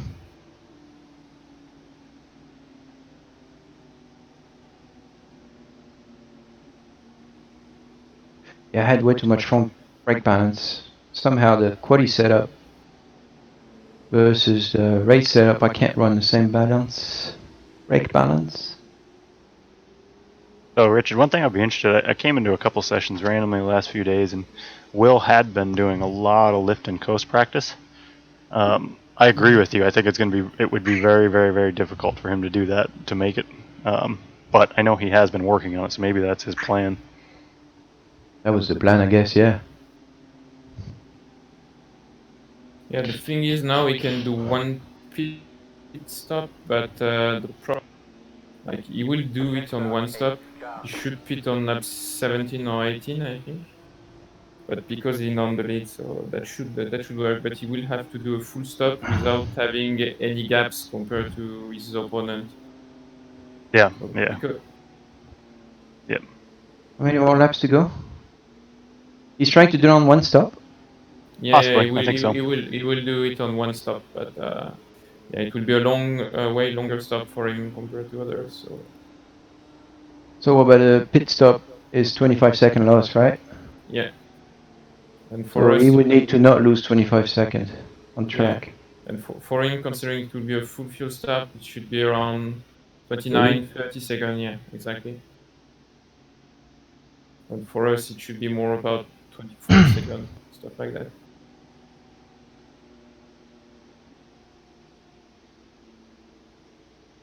So, like normal, Simon, in these type of races, right? This is like a street course 2-stop versus 3-stop situation. We're in the situation where we just got to pass cars and go fast. Okay. Copy. Yeah, otherwise he's going to beat us, right? You've got a possibility. I mean, it depends on what kind of pace he can do while saving that much fuel. Yeah. So. Yeah, normally, actually, you won't have to save anything, I think so. Or it will depend on the strategy because the window is, for one stop is 16 laps. So basically, what you need to do with a full fuel tank. Considering he's saving under safety car, he is on the one stop window. But the thing is, what he is going to do with the tires. I'm more concerned about the tires and rather than the fuel. Yeah. Yep.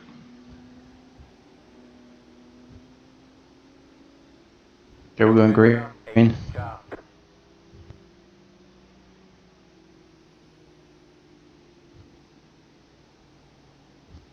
Jetstar, 8 car.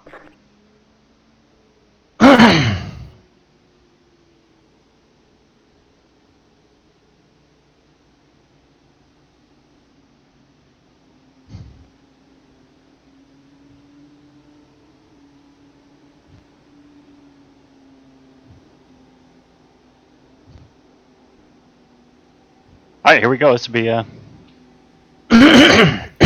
Sorry. You're okay.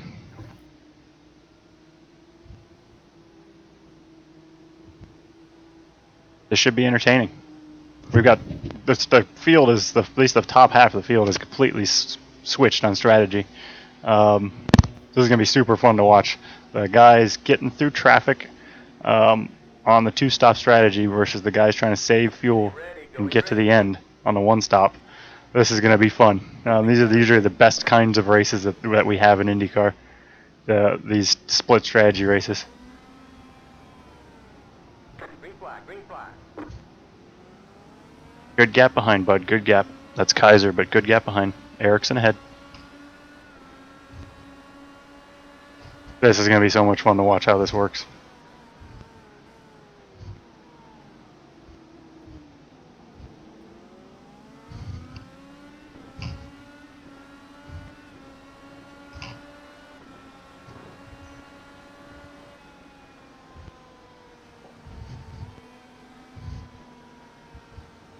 Plus, you got a bunch of new tires here, hunting down these guys on old tires.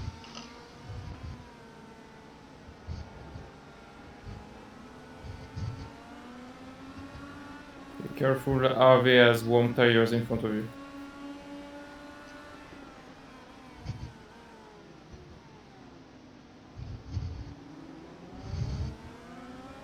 That's Sato behind, not for position. He's a lap down. Copy.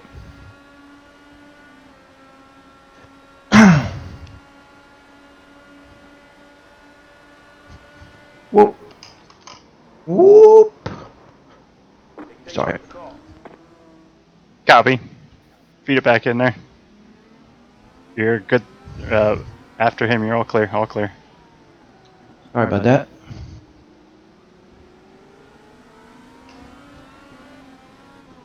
That was exciting. Got a little deep there in the turn 12. Okay, now we got to play a different game here. Where are we? Tires will be warm. Slow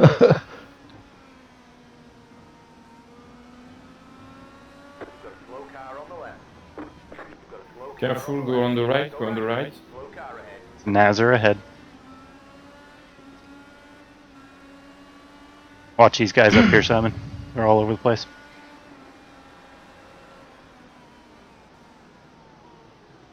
Slow car ahead. Go left. Go on the right, go on the right. You guys are so delayed. Like I'm already past the incident. Copy.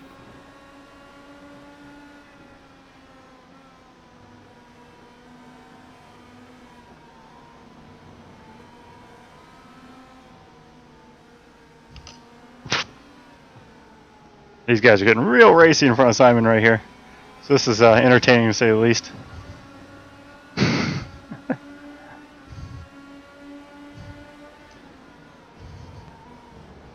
Left side. Oh no! Clear. Oh, I should have known it was Nazar. Alright, we're gonna pit this lap. Pit this lap. Right side.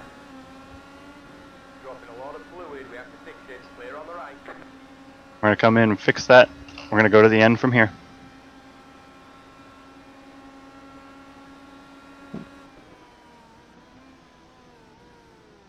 I'm really bent. Yeah, front wing is jacked. Well, not just front wing, the wheels as well. Left side. Copy. Clear. Left side. Hold your line. Clear on the left. Oh, that's very nice there. Very nice. Left side. Let me guess, was that Graham? This Piggott. Alright, pit, pit, pit. I'm trying. On the right. Clear on the right. You got one more Chilton. After Chilton, you got a 2.5 second gap.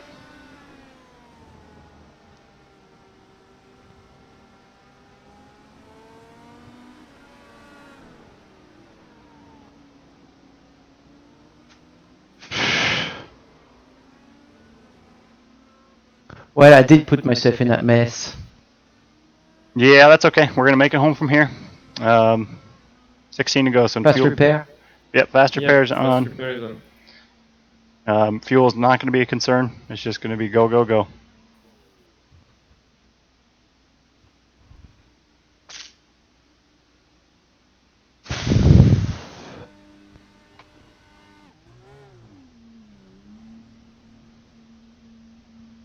Switch it up to the in-car view here.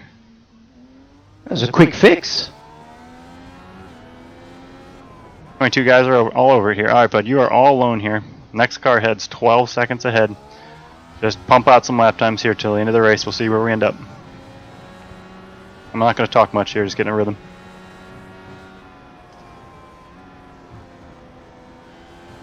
Alright, so we got 6 pushes, push to pass left. Obviously, Simon going long in 12 put us back in the pack there. When we got back in the pack, it was just getting nasty and racing, and bad things happen. But we got a chance here. We got 16 laps. We're good to go to the end on fuel. Just push, push, push here. See where we end up. Alright, like I said, bud, you're good to go here to the end. Give me everything you got for 16 more laps. We're good on fuel. We'll see where we end up here, get some good points out of it.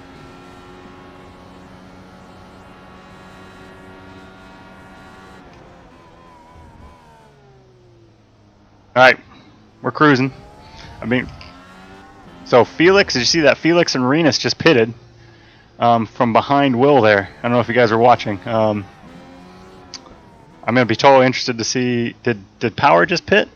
Yeah, all the leaders are pitting, huh?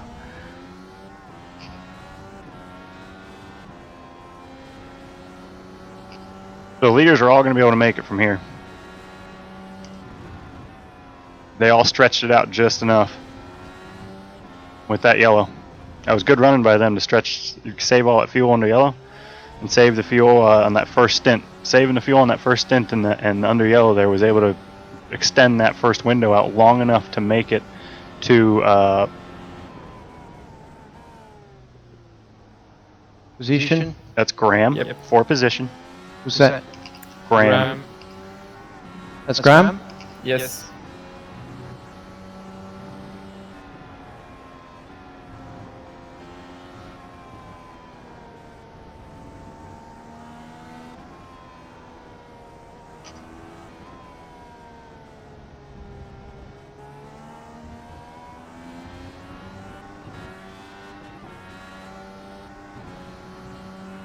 Power spun. Huh. Thanks for the update. Wasn't watching it. That's awesome. All right, but all these guys ahead are for position. You got Graham, Hunter, Ray, and Ed Carpenter. Copy. Power spun in the lead, so he's out of it. He's out of what? Like he's done? He's not done, but he's not leading anymore. Yeah, he's in the pits right now. Left side. Clear on the left.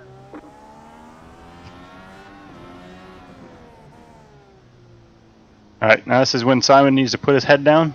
We need to focus on lap time, and we need to focus on track position here, get as many of these guys as we can. But obviously the mistake we made in 12 just snowballed essentially, right? And now we're in a correcting mode.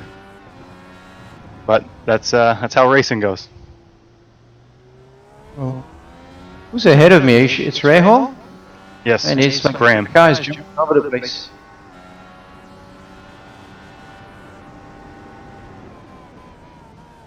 See that? See that? Gee, how am I gonna pass this? I don't know, he's in the air! Oh my god! He was up in the air. He got some connection issues, his ping is really high. Ram, your ping is really high, your car's jumping over the place.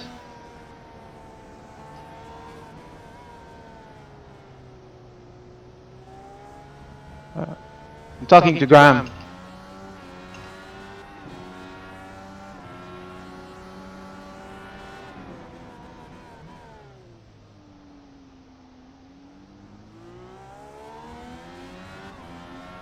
It's like Mario Kart.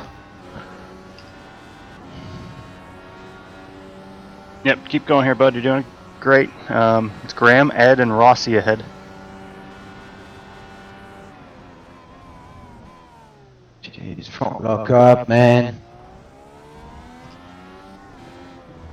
I'm glad you don't set the car up like this, Benny.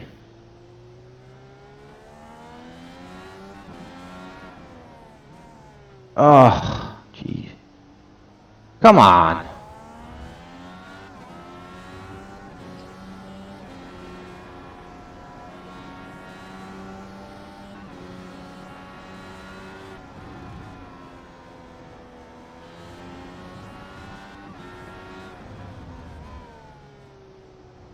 So what Jonathan, what you're talking about there, that's going to be super key. That number you just put out there.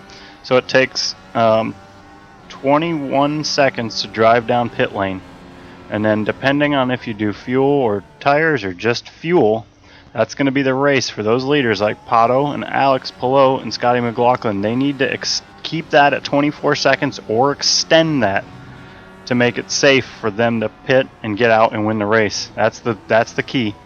So watching that race between Pagenaud and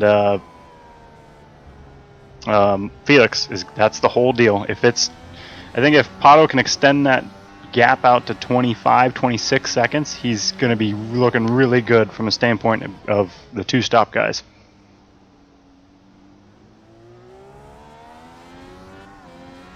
All right, you are closing down on this big group ahead of Graham pretty quickly here.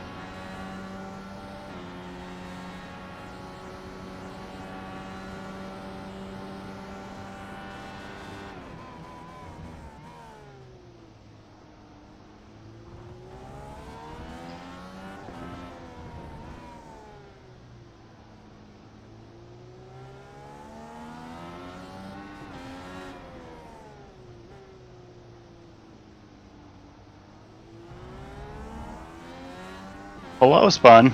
Ugh. These guys aren't keeping it on track. It's trouble. The two-stop guys. Otto was pretty quick yesterday, though. He was able to start banging out low 45s yesterday.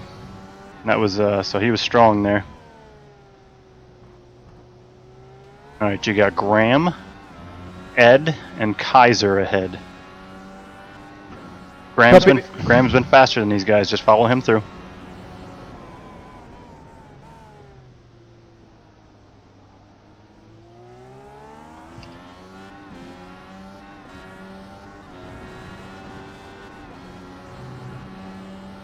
That's impressive that TK has gone that long. It's possible. I just don't know. I don't know where his pace is there. Graham has front wing damage. Man, can you just radio Greg or something? He's like, I can't. Look at how he's driving. Looks like he's got a joystick. You have 6 push to pass left. I copy you, Benny. Copy.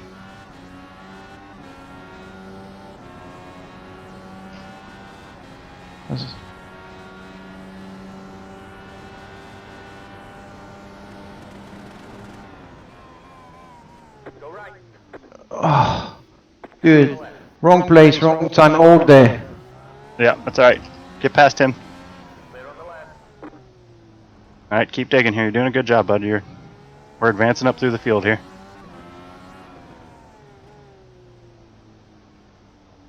Yeah, so that's the thing, guys. Just like Lee just said there, TK did 20 laps, but his fastest lap was a 147.5. That's 2 to 3 seconds slower. You guys see him jumping like this, or is it just yes, me? yeah.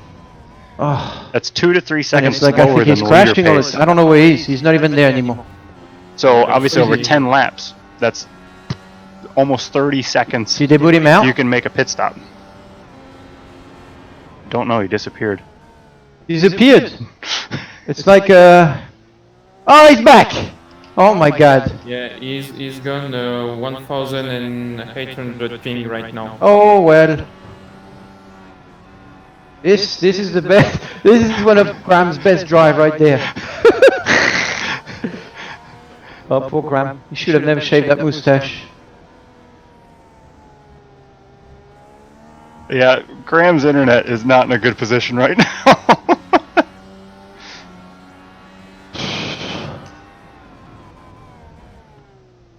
Doesn't he need a certain ping to be able to drive? It'll keep him in as long as it keeps coming back, but I'm losing a ton of time. yeah, we got to get around him somehow. The next car ahead of him though isn't for another 7 seconds. He's gone.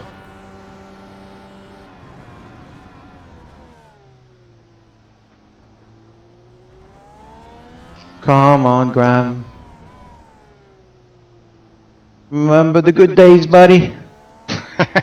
So if you don't know, Graham and Simon obviously kind of came up together. They both raced when Simon first came to the States. Graham and Simon raced in Atlantics against each other, with James Hinchcliffe also, and Andreas Worth. There's a really good Atlantics class Graham that is year. honestly, it's impossible doing Mario Kart stuff.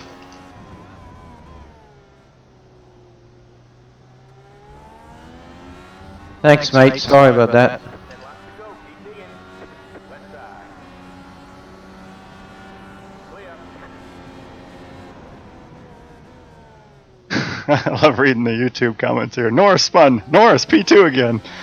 Norris is very Copy. fast. Yeah, you're jumping. You actually disappeared for half a lap.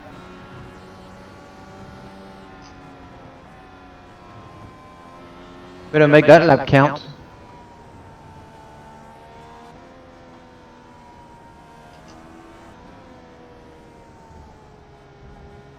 Alright, let's go. Yep, focus forward here now. Just need lap time.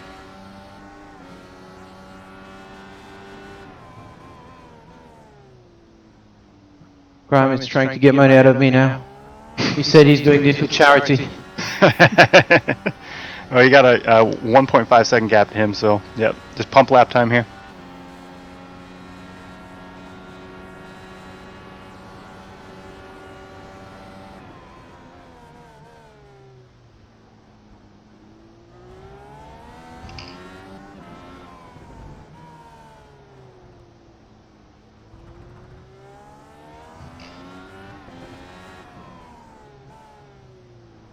So you guys can see Pagenaud and Rosenquist. Rosenquist is down 25 seconds to Pagenaud. About 24 to Lando. Those two cars just need to keep opening that gap to Rosenquist, and it's going to be looking really good. Going to be looking really good for those two stoppers, Lando and Pagenaud.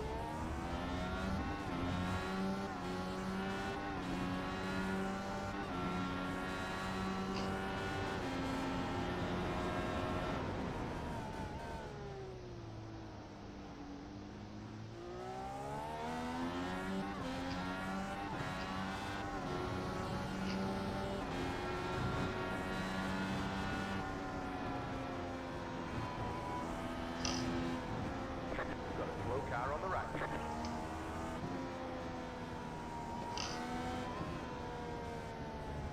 That's Kanan ahead. He's been running 47, so he's pretty slow.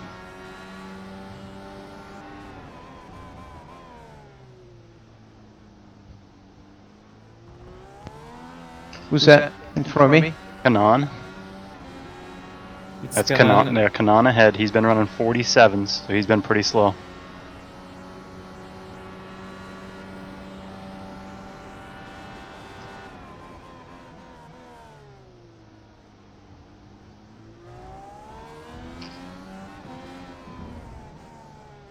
Sure, that's Kanan. That looks like a carpenter car. Yeah, it's Kanan. In a Sonax car?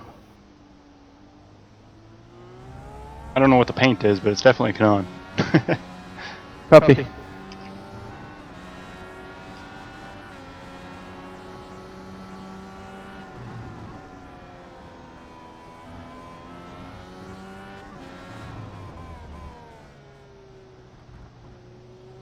At this pace, you'll definitely catch Kanan. You'll definitely catch Colette. Nice job, bud.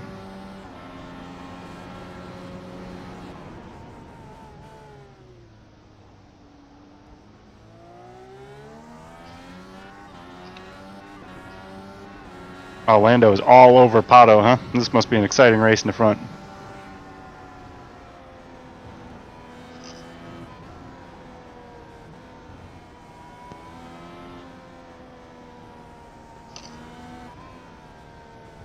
Ah.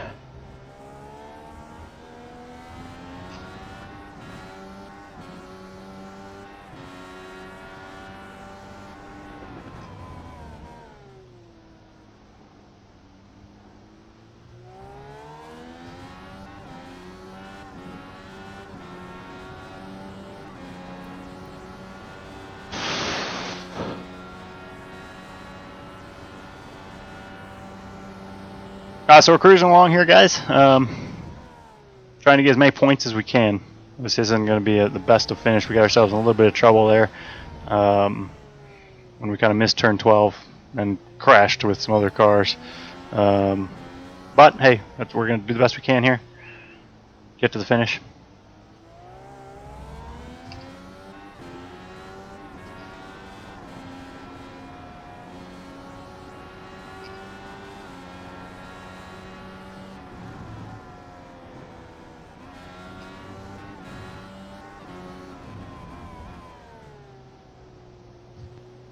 Man, dirty air is something. Yeah, copy. Copy.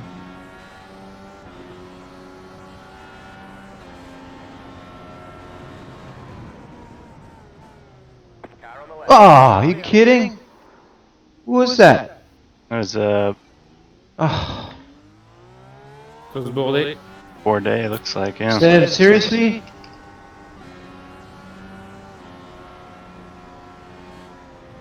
Wow. Might have damage on that suspension. Hein?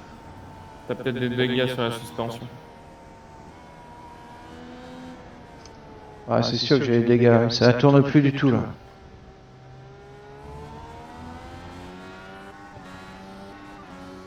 Yeah, see if it's drivable, Simon. If it's drivable, keep going. Yeah, but it's gonna be really slow. Yeah, we only have 7 to go. 6.5 to go here. What a day. Wrong place, wrong time, all day long.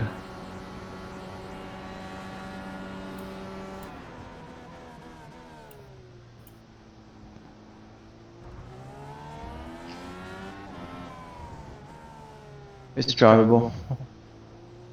Copy. Just stay out here. You'll have 6 to go at the line.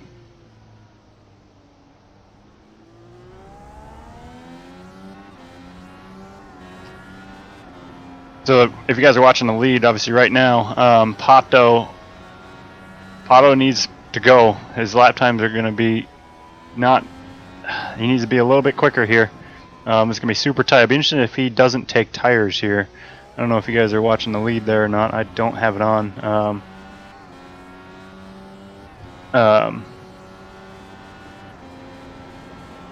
As that's right on that number for a pit stop. Pagenaud is right now, so.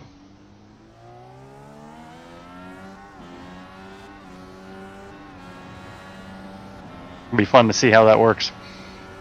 I'll be watching from timing and scoring.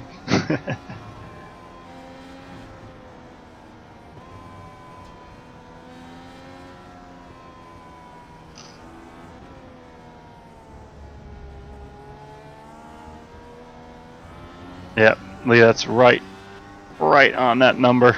That's going to be super tight there. We'll see.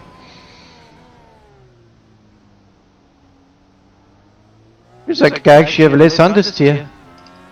Nice. It took some toe out of the back or something. Good. Leaders pitting now. All right, this is key here. Pagenaud's leading or pitting right now, man. It's gonna be exciting. I have a feeling now that I looked at that gap in that last lap. Pagenaud's in lap was not quick. I think Pagenaud will come out behind those guys.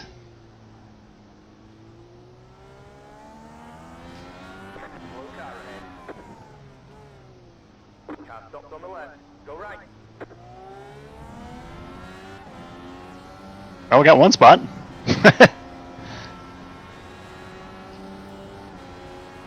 So that's that pitting for no tires thing. Yeah, Pagenaud fourth. I didn't think he had enough gap there. He needed a bigger gap.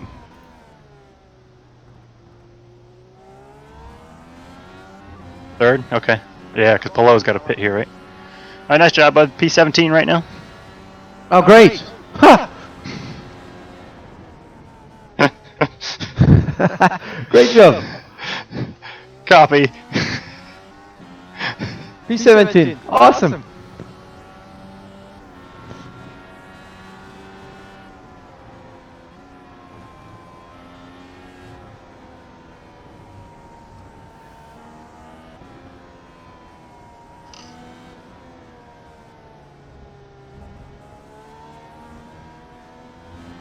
For what it's worth, you are catching Rossi. Next car ahead. Woo! Let's go get Rossi. Let's find something fun in this. Someone spawn, be careful. Nice.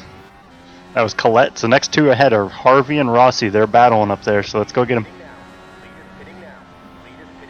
Copy.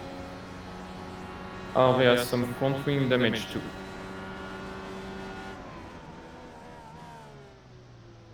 All right, let's see. This battle for the lead is going to be awesome between Felix and Lando. Lando is, I mean, he's 0.6 of a lap faster than Felix. I mean, he's incredibly fast. So you'd have to think the new tires from Lando are going to be king over Felix. Let's see. See what happens. It'll be fun to watch.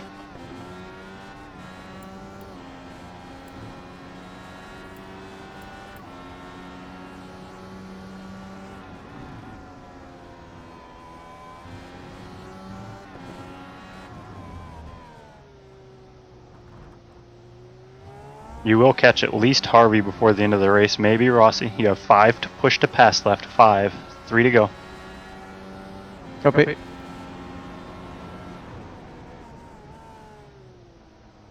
Felix spun?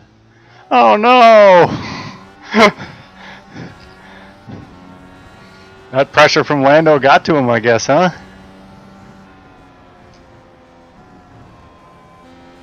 Yeah. I think that pressure from behind was it, right? I mean, he knew he was on old tires compared to Lando, and yeah.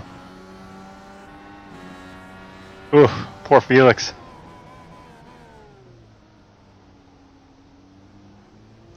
Be Lando's race now. Be a good finish for Pato if he can finish this. Nice job, bud. You will catch Rossi also.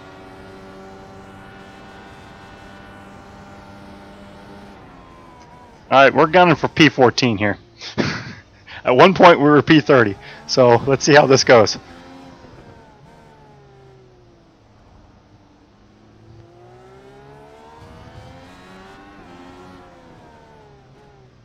Those guys are all close. Like you said, Lando are 1.3 behind Pato and 2.1 to Rosenquist. That's a tight battle still. Car on the left. To the right. Clear on the left. That was a man's pass right there. There's nothing else to do, man. Alright, May as well make it exciting for you. copy.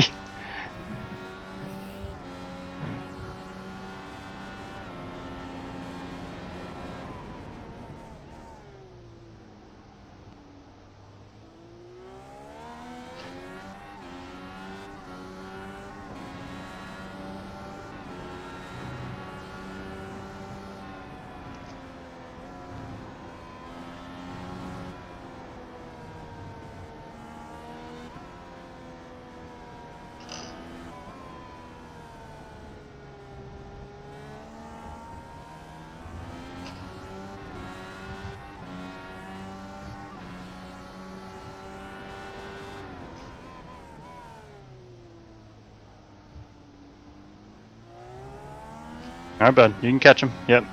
After this push to pass, you have 3 more. 2 laps to go.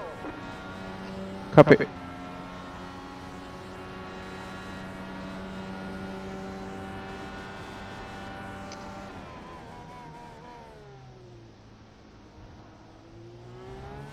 Alright. We're trying to finish at least in the top half. Well, we're in the top half of the field already, but if we can get in the top 15, you know, top 14, I should say, we'll be looking good. Trying to get as many points as we can here. Coming in as a points leader, right? It was not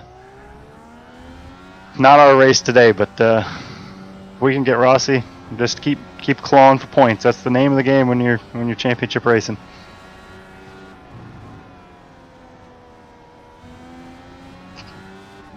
Yeah, well, the push pass is shown on the virtual wheel. I can see it here. I didn't get the white flag. Yeah? 2 laps to go, yeah. Okay. Enough fuel? Yes.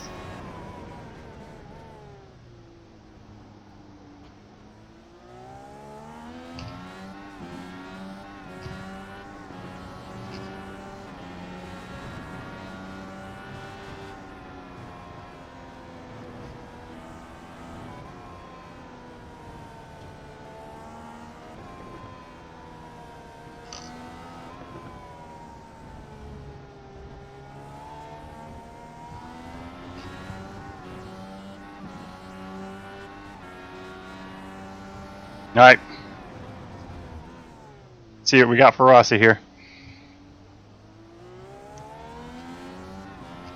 You can use one on How the many front. more push to pass You've got to two that? more. Use one on the front straight and on the back straight. We got 2 more. Drop it.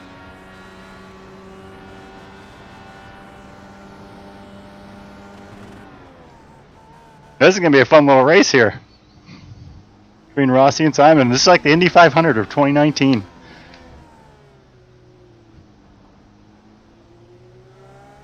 The old Rossi Pagenaud race here.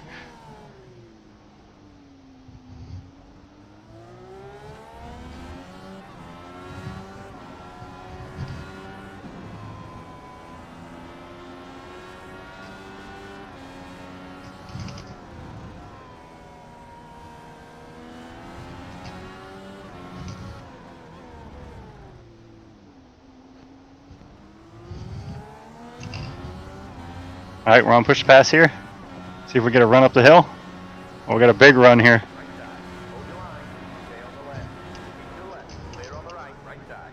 Clear. Yep. Well, put me in the wall. Copy. Clear. Put me in the wall. All clear. He's so upset. I was like, he's the one that put me in the wall.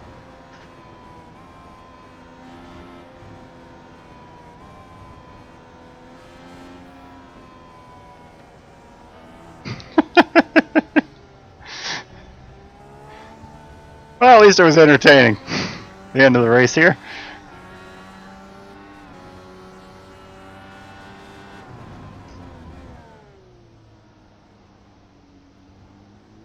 All right, nice job, bud. Bring it home. We got push to pass one more if you want to use it. Might as well. Let's use this Chevrolet push to pass up.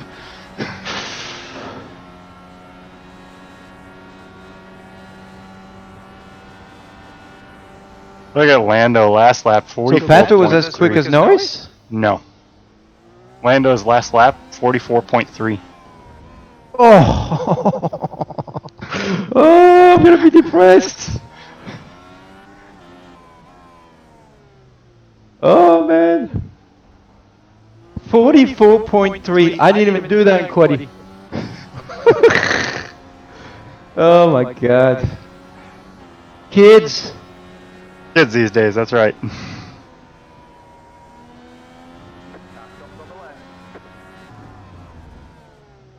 Alright. Oh, get him! Get him! Get him! No! Who's that? That's her. That's for What? position. Oh no, man! He must It was for position? Yeah, he spun at the end there. Oh. Well, I don't know what that was either. Oh, that's Colton. Makes sense. Makes absolute sense. Hang on, I got Rossi coming. Yeah. I thought he was gonna hit me. I don't know why I put my hand up. Well. Yeah, wasn't it? last lap of the race, Norris at 44.3 leading. So just to give you a quick That's it? recap here, Simon. They couldn't even. He couldn't do a 43.9 to make it exciting. The 2 stoppers versus the 3 stoppers actually got really interesting. Pato was actually leading that strategy, but he wasn't fast enough. Lando was able to catch back up to him. Lando pitted, came out behind Felix, and then Felix spun under the pressure from Lando. But the Who two spun? Felix? Felix spun. So did Pagenaud spun. And a lot of people were spinning out of the lead, actually. Will spun. Yeah. We finished 14th. Out of all this mess. We finished P4. Hey, at one point, we were P30. So we'll take 14th. Yeah. That was good. Yeah, that's good. Good points Sorry, there. but that was my fault there. I just hit the brake too hard. I'm really struggling with the brake lockup, whether it's high pressure or low pressure. It's pretty terrible on the setup, to be honest, because we have run. Yeah, but I think that's where I'm losing a lot of time. That's where I'm not doing a good job compared to others. Yeah, copy Anyways, that. I honestly think lesson of the day. Don't overdo it. Because I think I'm totally overloaded. And yesterday's session really didn't help. It was too late to make changes to my drive. Stick to what you know, Pagenaud. Right, Benny? I understand that. Yes, I understand that. Mato picked up a lot of speed, man. He's He did. I mean, done a good job. he was quick yesterday too. So, Yeah. but he's been doing a very good job for sure. Yeah. Let's give a quick recap. Fourth, representing. Yep. Yeah. Exactly. So he'll be Power. back up in the points now against us. So Scott might have taken the point lead. I'm not sure. Just quick recap here. Obviously, we'll do it in English here first. First of all, thanks to Snap-on for supporting us this weekend at COTA. But started 11th. Obviously, we had a little bit of an issue on our first time qualifying lap, but we were able to reset. And, My bad. We got one in that was still in the top third of the field, so that's good. And then doing okay. We moved up to P10 during that stint as we were going. We made our pit stop. The yellow came out. Then we went a little deep on the brakes in turn 12. It happens. Yeah, I totally missed it. That's one thing about simulator. You don't have the depth perception. So I was looking at my brake markers. I was looking for my brake markers, but the cars in front just hit the brake marker. And then all of a sudden I was like, oh, too late. So I was glad I could speed avoiding them. That's pretty good. Yeah, that was good. The trouble we had obviously when that happened was it put us behind the guys that were racing really, really hard, and we basically just got collected into a crash in turn 11 there that we needed to come in. The lucky thing we had there, Mr. Pagenaud, was it happened on the lap the window opened to make our last stop. If that would have happened a lap earlier, we would have had to save fuel or do something. So it happened at the perfect time for us to just pit and then not go to the end, which was good. But it was after the pit. I spun after the pit. It was after the yellow flag restart. But you obviously remember you were going to have to make another stop. Originally, we were going to stop and just do fuel only or fuel and tires. But that crash happened at the absolute best time for us from a pit stop scenario. So we were able to... I think you're confused because what I'm talking about is my spin at the end of the straightaway, but then there was the crash with Nazar. Yep, that was the next lap, and that next lap. That one was the perfect timing. That was the perfect timing, yeah. Because like I said, if it would have happened on the lap that you spun, we would have had to save fuel. So I just want to say one thing: most drivers would say it wasn't their fault or anything, but actually, the way I think, I put myself in that situation by spinning in the first place. So, the NASA's thing, you could say whatever.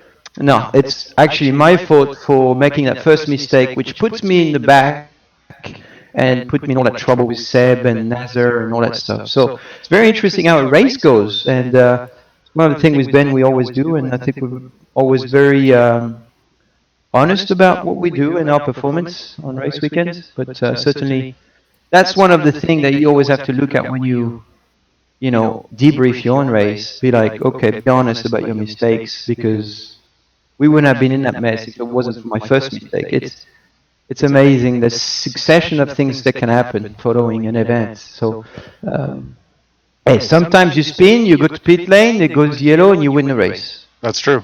We've seen that happen many times. So, yeah, no, that's called a lucky mistake. Yes, exactly. I mean, it's the old snowball effect. You just never know, right? But the good news is, like I said, that was a good lap, and we were able to finish out there. Obviously, a little French on French action down in turn 1 there with Seb coming out of the pits, but he probably has that tiny little screen he can't see on the side. Actually, I thought about it. He probably is sitting at home on a regular chair, probably a stool, driving like this, and he's got this tiny little screen, and he never even knew I was there. I guarantee it. That's probably very true. But it was good. We salvaged back. Like I said, at one point we were P30. So we've salvaged back to P14. We'll take it. Yeah. I'm just going to be honest, Ben. I'm not happy with my performance at all. I didn't think I drove well. I don't think I hit my marks. I made mistakes. I don't think I slept enough because I just kept training and kept training and kept training. And sometimes you just got to let it go, man. You just got to roll with it. And I didn't do that. So you learn. Next weekend, we'll be back. Just like Elsa, you gotta let it go. That's right. Um, so we salvaged in. Yeah, if you guys want to, you and Richard want to talk about how it went in French and see how it goes, yeah. Yeah. Bon, P14 à la fin. En qualif, petite erreur de Simon sur la première tentative. Mais bon, on a pu reset le lap conservatif. On est parti P11. Donc, ce qui était pas mal pour limiter les dégâts quand même dans la première moitié du field. Début de course, tu as eu un peu de mal à te mettre dedans à cause de la pression de frein. Que t'as trouvé, je sais plus à quel tour tu as trouvé ça, mais je crois au bout de 5-6 tours de mémoire. Ouais, c'est ce qu'on disait hier en fait avec Richard. C'est hyper dur de s'adapter à une piste qui change ou des petits changements peuvent complètement te mettre à côté. Et là, bon, honnêtement, je pense que je suis pas dans une bonne journée là. Je pense que il me manque. Déjà, je pense que je suis pas trop d'entraînement. Je t'entendais sur le récap. T'as fini à quelle heure hier soir? Curiosité? Tard, trop tard. Trop tard, parce que c'est ma nature, c'est que je bosse pour essayer de combler les manques et j'ai trop bossé et parfois je tombe dans les travers. Et oui, tu te rappelles le message que je t'ai envoyé avant de partir hier soir? Je sais, je sais. Il m'a dit couche-toi tôt, ne roule pas. Mais c'était trop fort, c'était trop dur. Ça fait partie de l'apprentissage. Bon, après, si je reprends sur le scénario de course, jusque-là, en vrai, ça, tu vois, ça, t'étais un peu dedans, mais en vrai, on était toujours dans le top 10. On était dans le plan B du pit. On était avec Ferrucci qui finit 5ème, donc en vrai, on n'était pas si mal que ça en termes de window. Et après le safety car, t'as eu ton spin. Ouais. Et après, celui où tu as eu, mais je pense que tu avais deux aspi, tu devais avoir peut-être un peu de le Tokyo Drift. Ouais, c'est ça. Le Tokyo Drift, je vais t'expliquer ce qui s'est passé. un joli bloc. C'est hyper intéressant parce qu'en fait, c'est le genre de choses qui peuvent arriver en vrai. C'est exactement la même chose. Seulement là, t'as pas la profondeur. En fait, t'as pas les distances t'as pas les mêmes profondeurs de vision avec l'écran plat. Donc en fait, j'avais l'aspiration de deux voitures étaient devant moi et j'ai un point de repère où je freine et j'ai raté mon point de mon repère en fait parce que les voitures le bloquaient. Et donc quand j'ai trouvé le repère, c'était le repère d'après, bien trop tard sur les freins. Donc 50 mètres plus tard, j'ai fait tout ce que j'ai pu pour les éviter. Je suis assez fier de mon Tokyo Drift. T'as bien joué quand même parce que beaucoup n'auraient pas eu le réflexe pour les éviter et éviter la crainte. Donc, oui, mais alors ça, c'est ma qualité, ça. Dans le malheur, bon réflexe. Voilà, exactement. Alors oui, celui-là, en fait, c'est ça qui nous a mis dedans après sur toute la course parce que, comme je l'ai expliqué en anglais, en fait, comme je l'expliquais tout à l'heure, en fait, avec Ben, on a cette qualité, c'est pour ça qu'on travaille ensemble aussi bien depuis 10 ans maintenant. On est toujours très net sur nos performances et très honnêtement, aujourd'hui, cette première erreur m'a fait reculer dans le paquet. Et je me suis retrouvé dans des situations comme avec Nasser où on endommage la voiture, comme avec Seb où j'arrive au même moment où il sort des stands et comme je le disais, il est probablement sur sa petite chaise et puis son petit volant et son petit écran comme ça où il voit pas sur les côtés. Je suis sûr que Seb il a ce genre d'équipement. Et donc il m'a sûrement pas vu. Il a qu'un seul écran effectivement. Je suis sûr qu'il a même pas un siège, je suis sûr que c'est un coussin par terre. Enfin bref, faut que Seb. Mais je suis sûr qu'il m'a pas vu. Enfin bref. Donc voilà, en fait, tu te mets dans des situations comme ça par tes propres erreurs. Il faut savoir être honnête et se dire, ok, c'est à cause de cette première erreur que la succession d'événements ensuite, etc. Donc c'est comme ça qu'on progresse. Il faut savoir accepter ses erreurs, mais ouais, je pense que top 6 était faisable aujourd'hui malgré. Ouais, je pense que c'est ça, parce que tu vois, Ericsson a fini 8ème et Ferrucci a fini 12, sachant qu'Ericsson a fait une erreur et a pris des dégâts à la fin.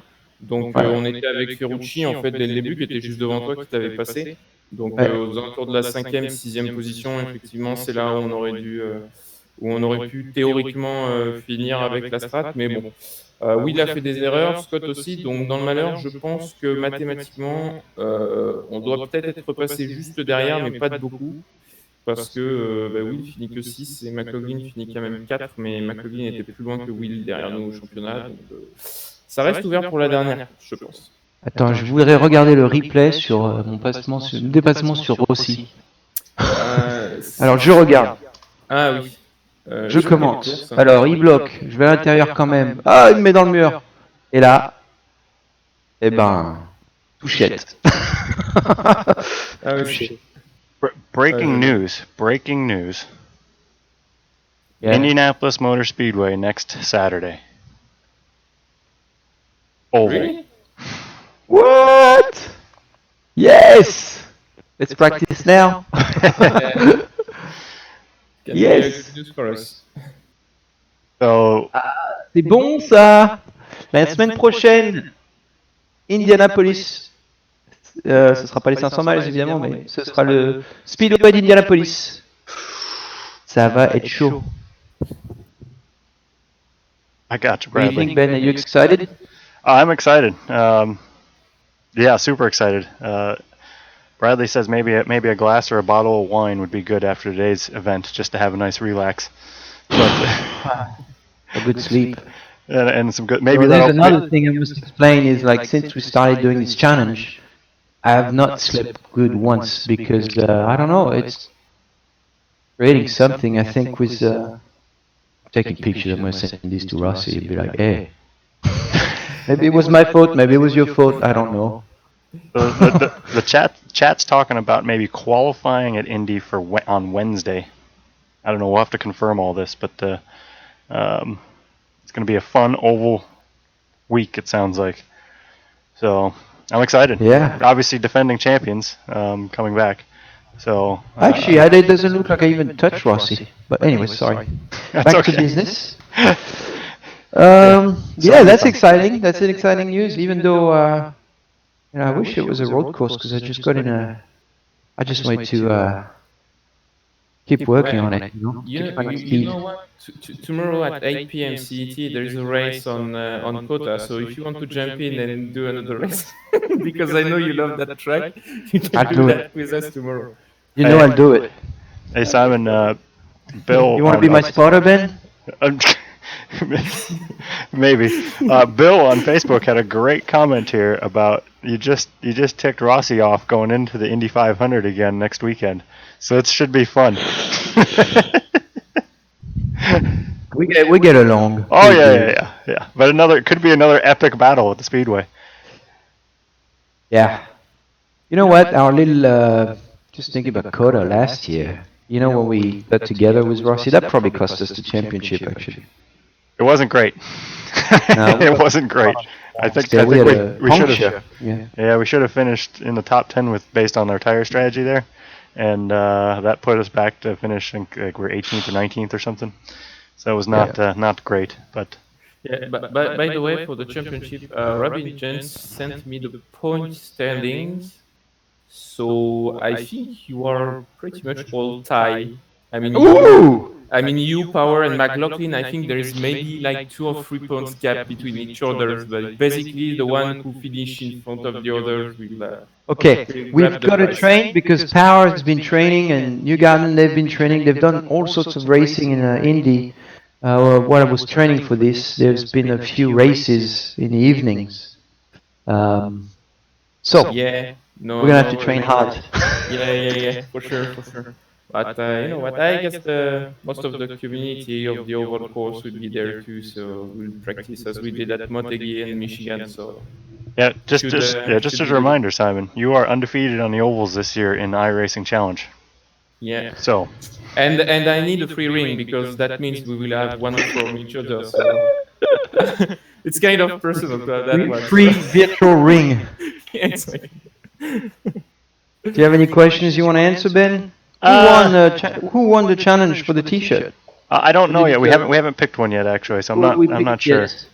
We haven't picked, but there were a lot of people that shared the stream, which was great. So we'll pick a Facebook winner and get in touch with them and send a shirt their way. All right. But yeah, we had amazing questions today. We had over 780 comments and questions just on Facebook alone, not including YouTube. So there's How many? 780 comments and questions and things. So we had a lot of people asking questions today. So it was good. It was a lot of good experience. Even though actually running in the back allows me to talk more to answer questions. So we're able to try to answer more questions and. So it was a good day. I think you're right. This sets up an amazing event with the points here going into Indy. Everybody's going to be right there. By the way, I have some updated news on the IndyCar Discord. So it will be open setups and not fixed setup for the race and quali. And the quali. I'm sorry, what? Yeah, it will be open setups and the quali What? will be on Wednesday. So we have a lot of work In to Indy, do. open setup. I mean, Yeah. we're gonna have to be on it for 24 hours a day. Open setup. This is going to get exciting quick. Now I feel like Yeah. I've got a lot to do. I gotta go take a nap, guys. What? Yeah. Wow.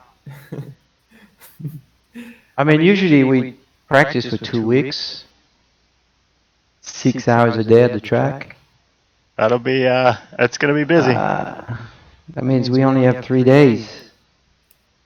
We've come up with qualifying setups and quicker than that. We can do it. That's more race setup that we need to. Oh, we figure got to qualify and sort out for Wednesday. Then you got Thursday, Friday, carb day Friday. And by the way, the race, you know what, Simon? Another news, the race will be on dynamic weather. So He did, we Tim. won't be able to exactly know the setting of the track before going into the session. Man, we're not professional at this. That's a lot. So yeah, Wow. that's gonna be Wow, wow, That's wow. gonna be That is some, big. That is yeah. big. a big amount of work. So everyone on the other side on the team will be. Is Lando Norris doing it? Actually, I'd be willing to see who wants to get the provisionals, right? Because I'm sure like Dale Jr. is probably going to want to be part of it, and probably Kyle Busch again, right? So it'd be interesting to see on IndyCar who they pick for the provisional drivers. We'll see. It would be. It's going to be fun. Yeah, it's gonna be hard. Yeah. Wow. What? I don't know which car we're going to be in just yet. We'll have to see what. Have you heard, Simon, on livery for next weekend? I have not heard. So If it's Hindi, I would assume it'd be back in Menard's yellow. We'll see. the yellow rocket ship. Yeah, we'll see. I would assume, but I don't know. So, and that means I would have a race suit. So it's quite unfortunate. So you guys know, I was supposed to drive the Snap-on car in COTA in real life, but my suit never made it because of the shutdown. So I couldn't wear my suit today, and maybe that's why I had bad luck. You know. That's a very good point. Actually, many people were asking about why you didn't have a suit on today. So Because I only have a shirt for Yeah, Snap-on, and exactly. I represent my super good partners. You know, it's yeah. I don't have a suit yet. Oh. yeah, I understand. Hey, the good news is next weekend is it is technically May. Next weekend, so we are undefeated in May last year. Let's see if we can keep that streak going. Are you serious? Are you sure that it's open setup? Yeah. Greg just shared it on the official IndyCar Challenge Discord. So I just copy-paste the word. So the last word is thank you for coming out today. We are on Indy for match change for next week with the qualifier. IndyCar will be sending out details in the next few days. So other note, it is open setups this week. You will have full control over all setup options as well as your internal car controls. We will have sessions open to practice in starting tomorrow morning. Weather for the sessions and the race event will be dynamic, meaning that on every practice session and in the race session, the weather will be different. Basically. It's basically full. It's like it's like real life.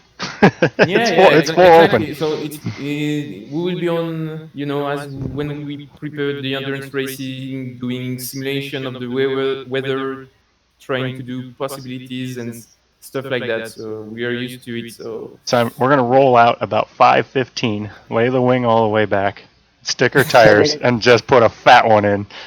Send it. Send it. I'm pretty sure Marco is again going to show his drafting skills. Yes, we will see. He won every day. Marco will be at the top of the board at some point in practice. Wow, this is a big news. Gonna be Wow, fun. this is really gonna advantage the sim racers like Sage, because they probably have setups already. the one who will be to have more accent setup is McLaughlin because his racing team has run and won the Indy 500 on iRacing already a couple of times.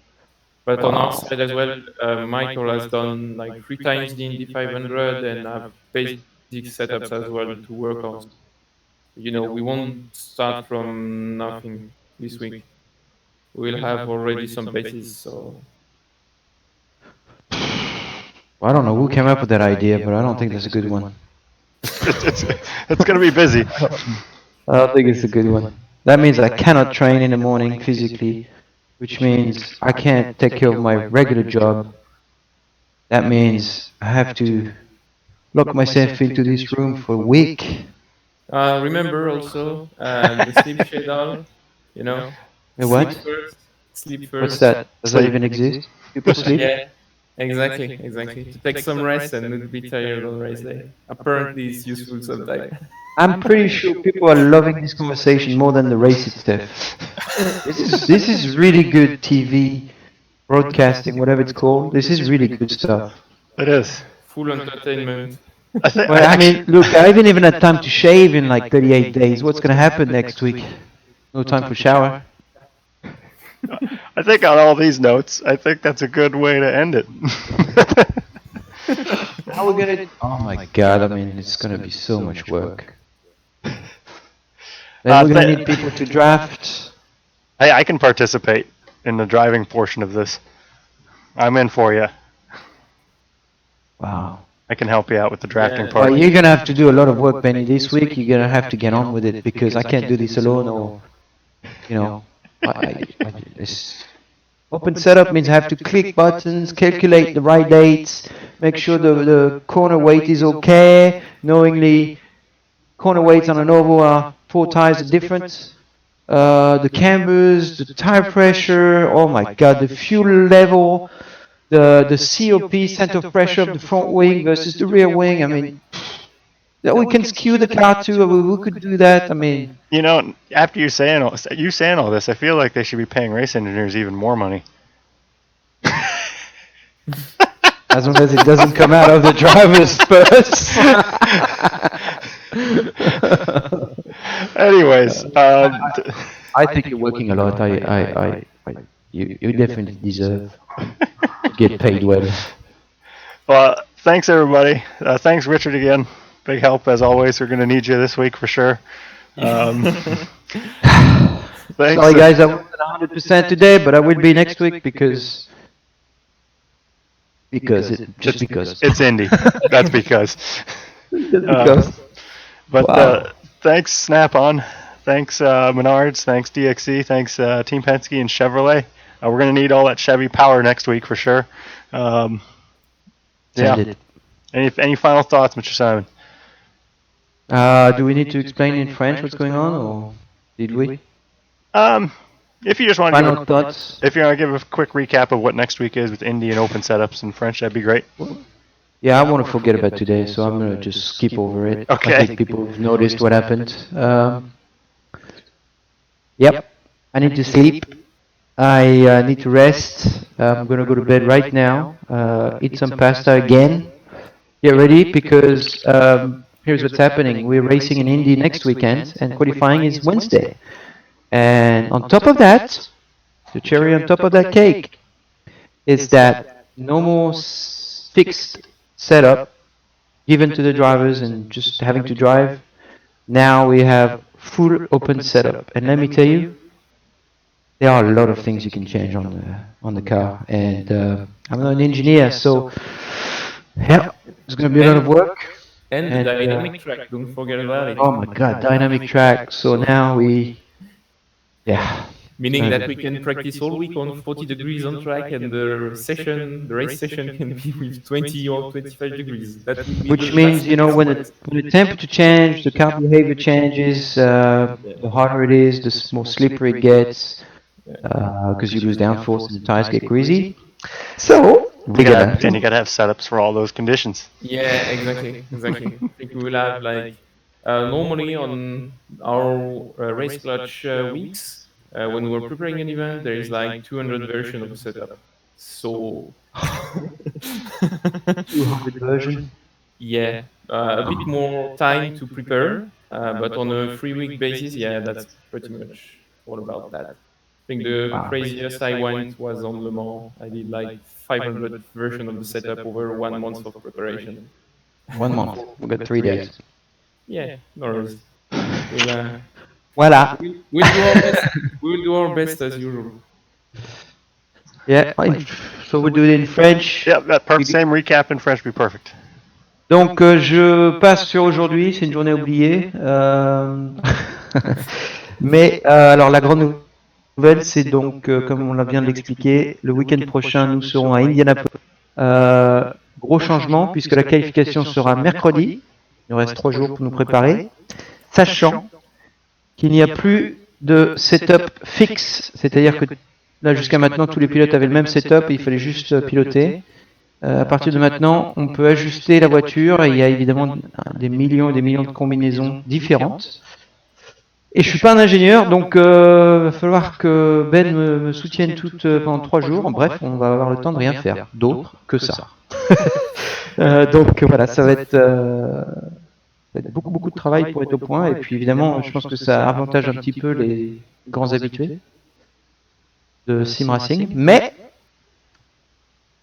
on a gagné sur les ovales jusqu'à maintenant, donc pourquoi pas. Ouais, non, ça va être sportif cette semaine, mais on va en faire le maximum. Là, j'ai déjà les gars qui sont sur le pont, donc on va déjà avoir des bases disponibles dès ce soir, et dès demain, on est au boulot pour toute la semaine. Oui. Oui. Oui.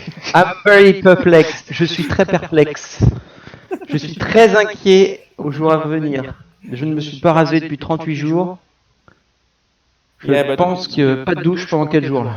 Mais t'es fan de Star Wars, donc c'est juste un petit cosplay Chewbacca. C'est notre dernière chance. C'est notre dernier espoir. This is our last hope, Ben. Oh, it's going to be great. We're going to have fun. Yeah. Thanks, everybody. Are people still following? Or are they Oh, yeah, gone? there's still lots of people watching. That's the best part of the race. Je disais tout à l'heure en anglais, c'est la meilleure partie de la course, c'est la discussion d'après-course en fait. Merci à tous en tout cas de nous avoir suivis et puis désolé, j'étais pas à mon assiette, ça arrive pas souvent, mais parfois il faut savoir se reposer un peu plus. Trop d'entraînement. On all that, thanks everybody. Thanks Snap-on, DXC Menards again. We'll see you guys. I don't know. We got to put a schedule together. I'm sure we'll live stream a lot of this stuff just to see you in 2 hours. Yeah, just to show what we're doing. We can't show our setups now, though. I got to be careful. We can't show setups. We can't do that stuff. So I'm gonna have to be. Can't show speed. Can't show fuel level. Can't show nothing. It's gonna have to be. We'll have to kind of go a bit more cloak here on our stream. So I'm sure we're gonna try to get a bunch of content out to you this week. But thanks so much. We'll see you guys soon. We'll be in touch over social media, and whoever we pick to win on this Facebook giveaway, we'll let you know soon. We'll get in contact with you guys soon. Get us some nice Simon Pagenaud swag. So thanks everybody. We'll see you shortly. I like the hat on you. Thank you. It is Simon Pagenaud swag. There you go. Thank you guys. See you guys.